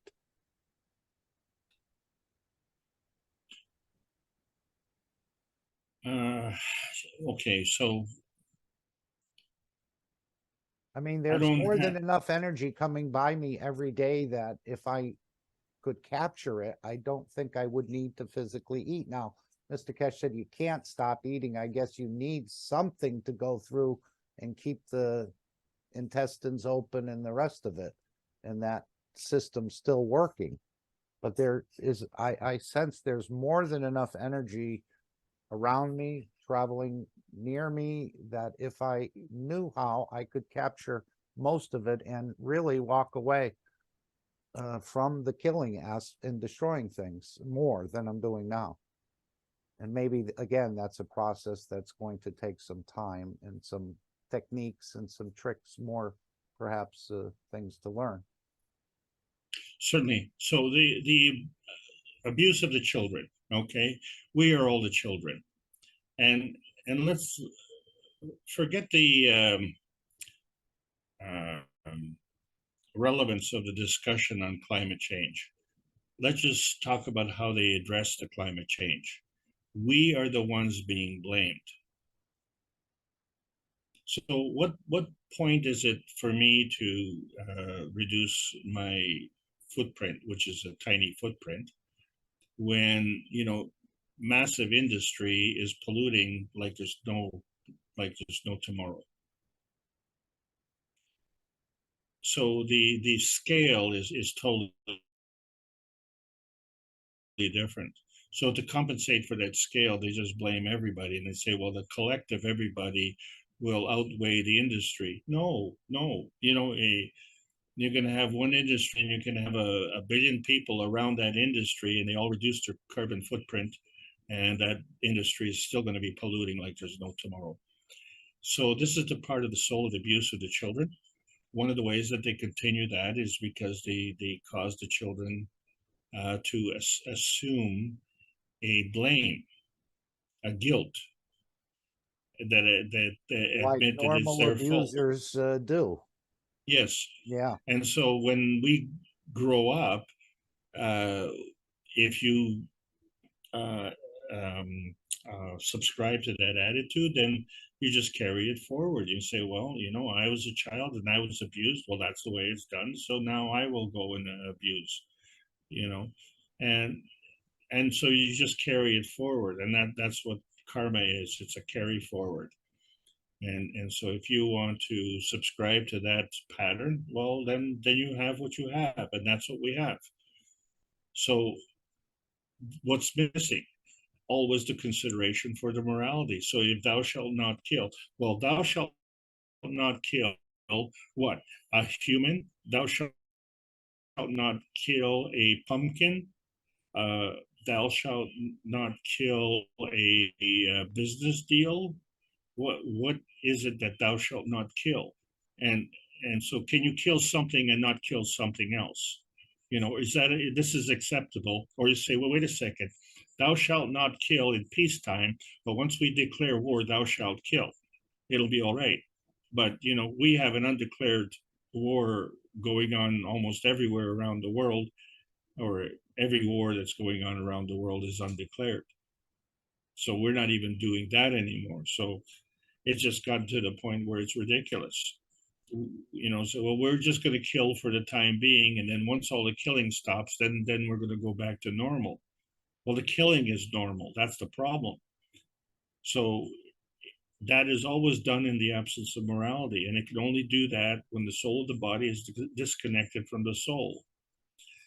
But it's not disconnected, it just doesn't acknowledge it's a one-way street. The soul is always feeding the soul of the body, but the soul of the body is saying, well, now that I have the soul of my body, I don't need your body.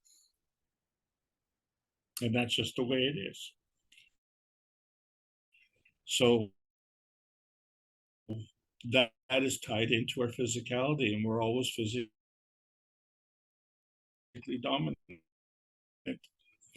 And that's what dominant from the initiator, it goes back. There's a feeding and a feedback system. So the feeding system has to adapt to the feedback system. So if we are operating in an immoral fashion, then the feeding system has to adapt. And the best way for the universal community to adapt is to avoid, is to not engage, disassociate. Okay, so if you're in a place, in an environment, and it's not conducive to you, and it makes you sick, it violates your soul, it insults your soul, what are you going to do? You're going to stand up and yell at everybody, or you're going to pull out a machine gun and I'm going to kill everybody because, I've been violated, or you're going to say, I don't need that. My presence there contributes. I will withdraw. That is stopping the contribution. So it's tilting the scales. And if enough of us stop it, then the scales will move. I agree. It's the soul of the collective And awareness. that's what we need to do. Yeah. So Yeah. it's, yep, We have to the human family, Yeah, the family of the humanity. yeah, no question. But we're just again sharing Yeah, knowledge. and on this planet, Sorry. I was going to say, if we understand that our arrival on this planet was with the agreement with our soul and the humanity family, then our perception of what their purpose in life is going to change. And so each of us has a duty with respect to that. And we can all, regardless of our economic status, because that's only involving money, but each of us can contribute, and we can all contribute in our own way. We all have skills to give and contribute. This isn't a competition. Back to you. Thank you. Yes, thank you. Anyone else have a question or a comment they'd like to make? All right. He said about looking back in the books 1 and 3, about moving, was it energy to matter and then, or matter to energy and back and forth. I don't know if you picked up on that. And when he puts us in the vertical unit and we can't transmute, is he going to say you need to go back and read a few of these chapters? Were there any chapters that would help us if you recall anything? He said you need to read a few parts of book number 1 and book number 3 to understand this energy to matter. And then if you read the books from 3 to 1, you'll understand how to take the energy state and move it back to matter, or vice versa. I'm not sure. But there's a number of chapters or parts of book 1 and book 3 that'll help us understand this transmutation process, perhaps even deeper. Because I know he said, we'll put you in a vertical unit. We will expand your soul. You'll see how fast it expands. But then it's going to be up to you to actually do the transmutation. And apparently the books, energy to matter and matter to energy. So there's probably quite a bit there that we need to review or study. But yet again, the books are only not to be used in the classes, I don't think, or in the public domain for teaching at this point, but maybe they'll come in later on, I'm not sure. And we know there's more books to be produced, or they're already written. They just need to be published, some of them. Well, to combine what you just said with the discussion that we had earlier, so if we understand that a somatoscope can see the creation of the somatids, and we can see that there's a benefit to the pH of the blood,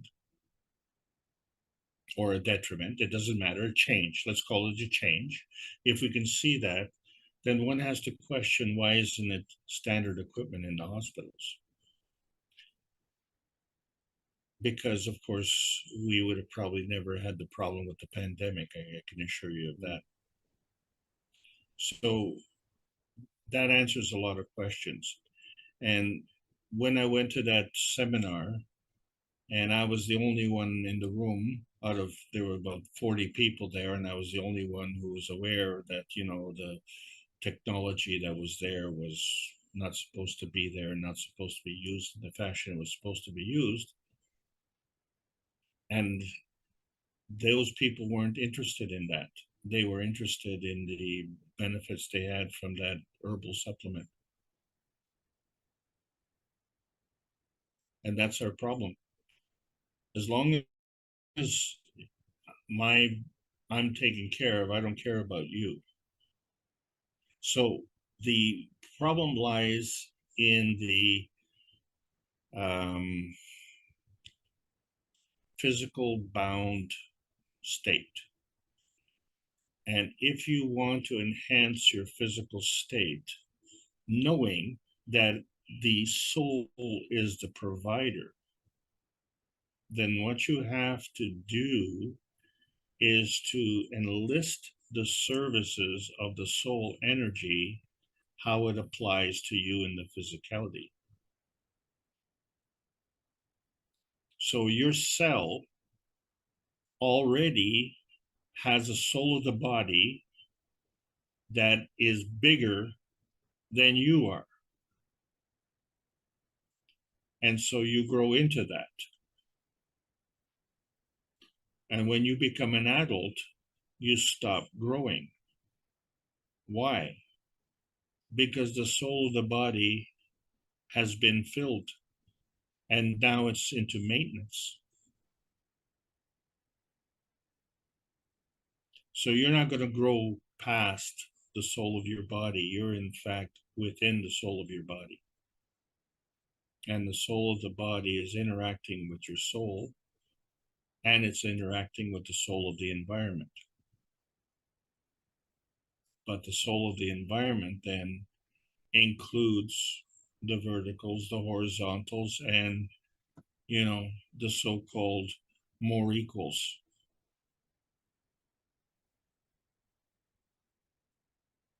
Plus others. And we don't take that into account because we just worried about our little tiny piece of pie in the sky. We have to understand that we are already part of the universal community. That's how we got here in the first place. All right, I was just looking to see if Gianni came back. He did not, but I'm sure we'll be reviewing in depth, probably an interview with the farmer this Wednesday in the plasma reactor group. You're all welcome to join us. I got a question. Go right ahead. Hello. Yeah, this is Erm. Hello, Would Erm. you please explain again how this was unethical, what they did? I didn't understand it. The microscope was illegal. Yes, that's not their problem. That's the government, right? Yes, but they didn't inform the public of what they were doing. They played right into that.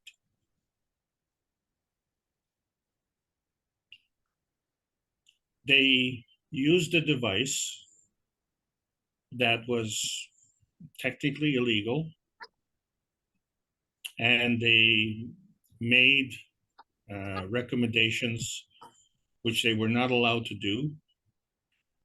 And you can only make those recommendations if you're using that illegal advice. So it's the same thing if you go to court and you get accused of something, but the way they got the evidence was in a legal way. So that's not admissible in court. Well, don't bring the microscope in and tell me how good your product is.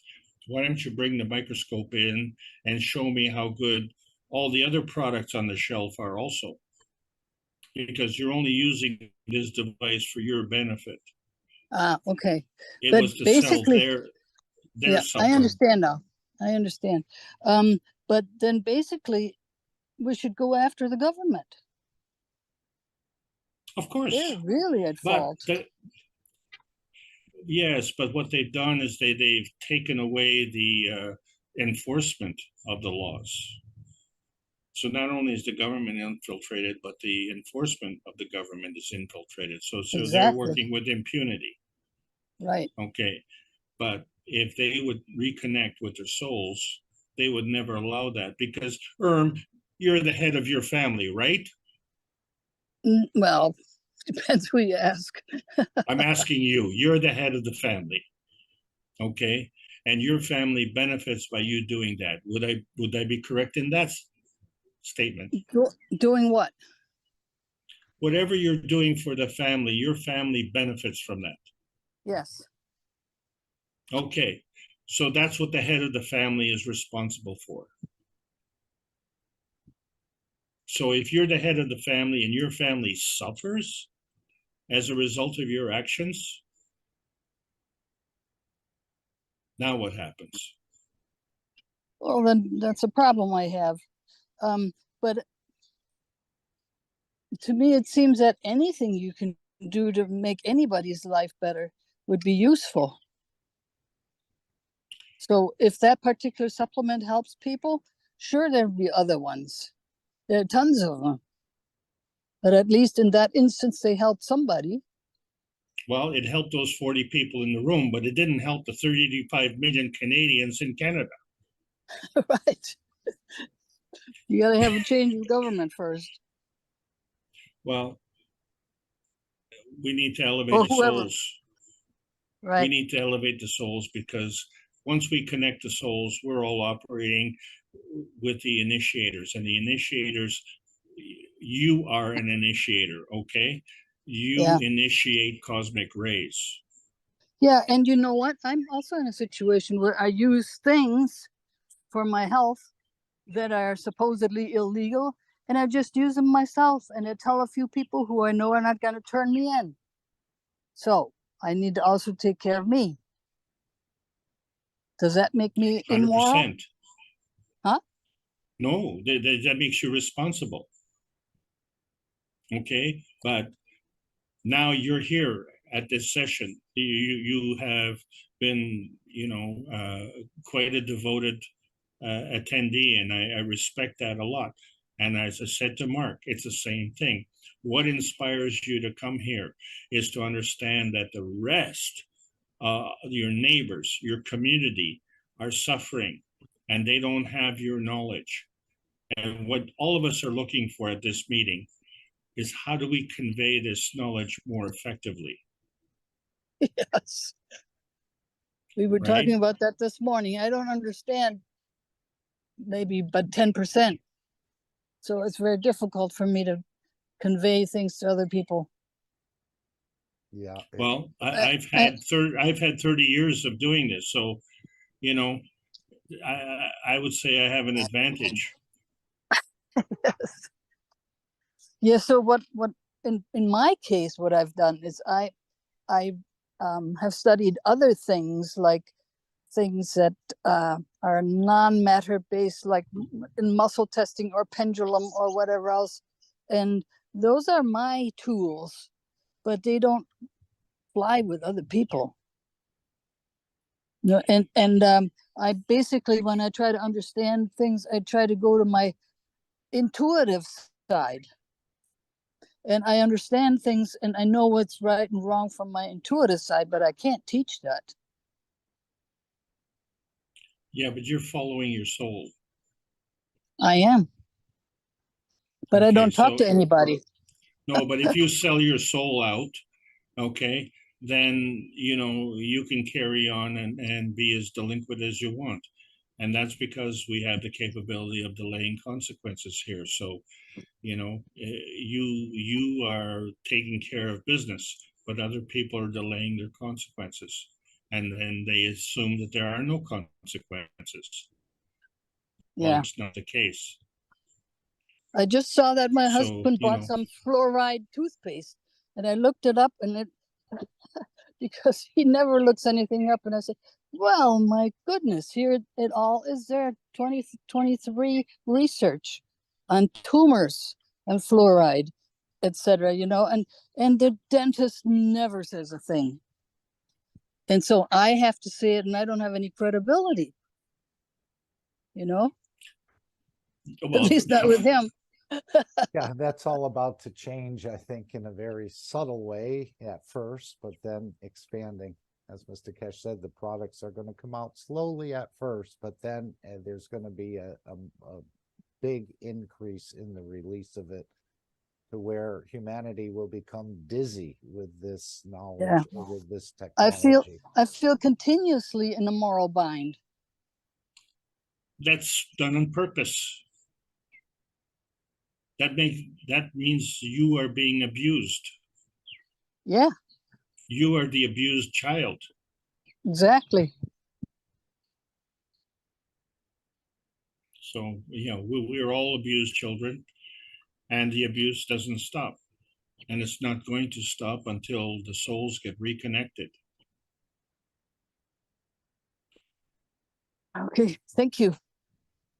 Thank you, Warren. Well, thank Anyone you. else would like to come in? Thank you very much. Everything that you're doing, it's more than you know. So, and I want to thank all the people who've, I would just like to thank everybody for allowing me to continue to present like this. The situation's getting very serious, and I appreciate everybody's time and attention to this. So, And we all thank you, Alex. thanks very as well. much.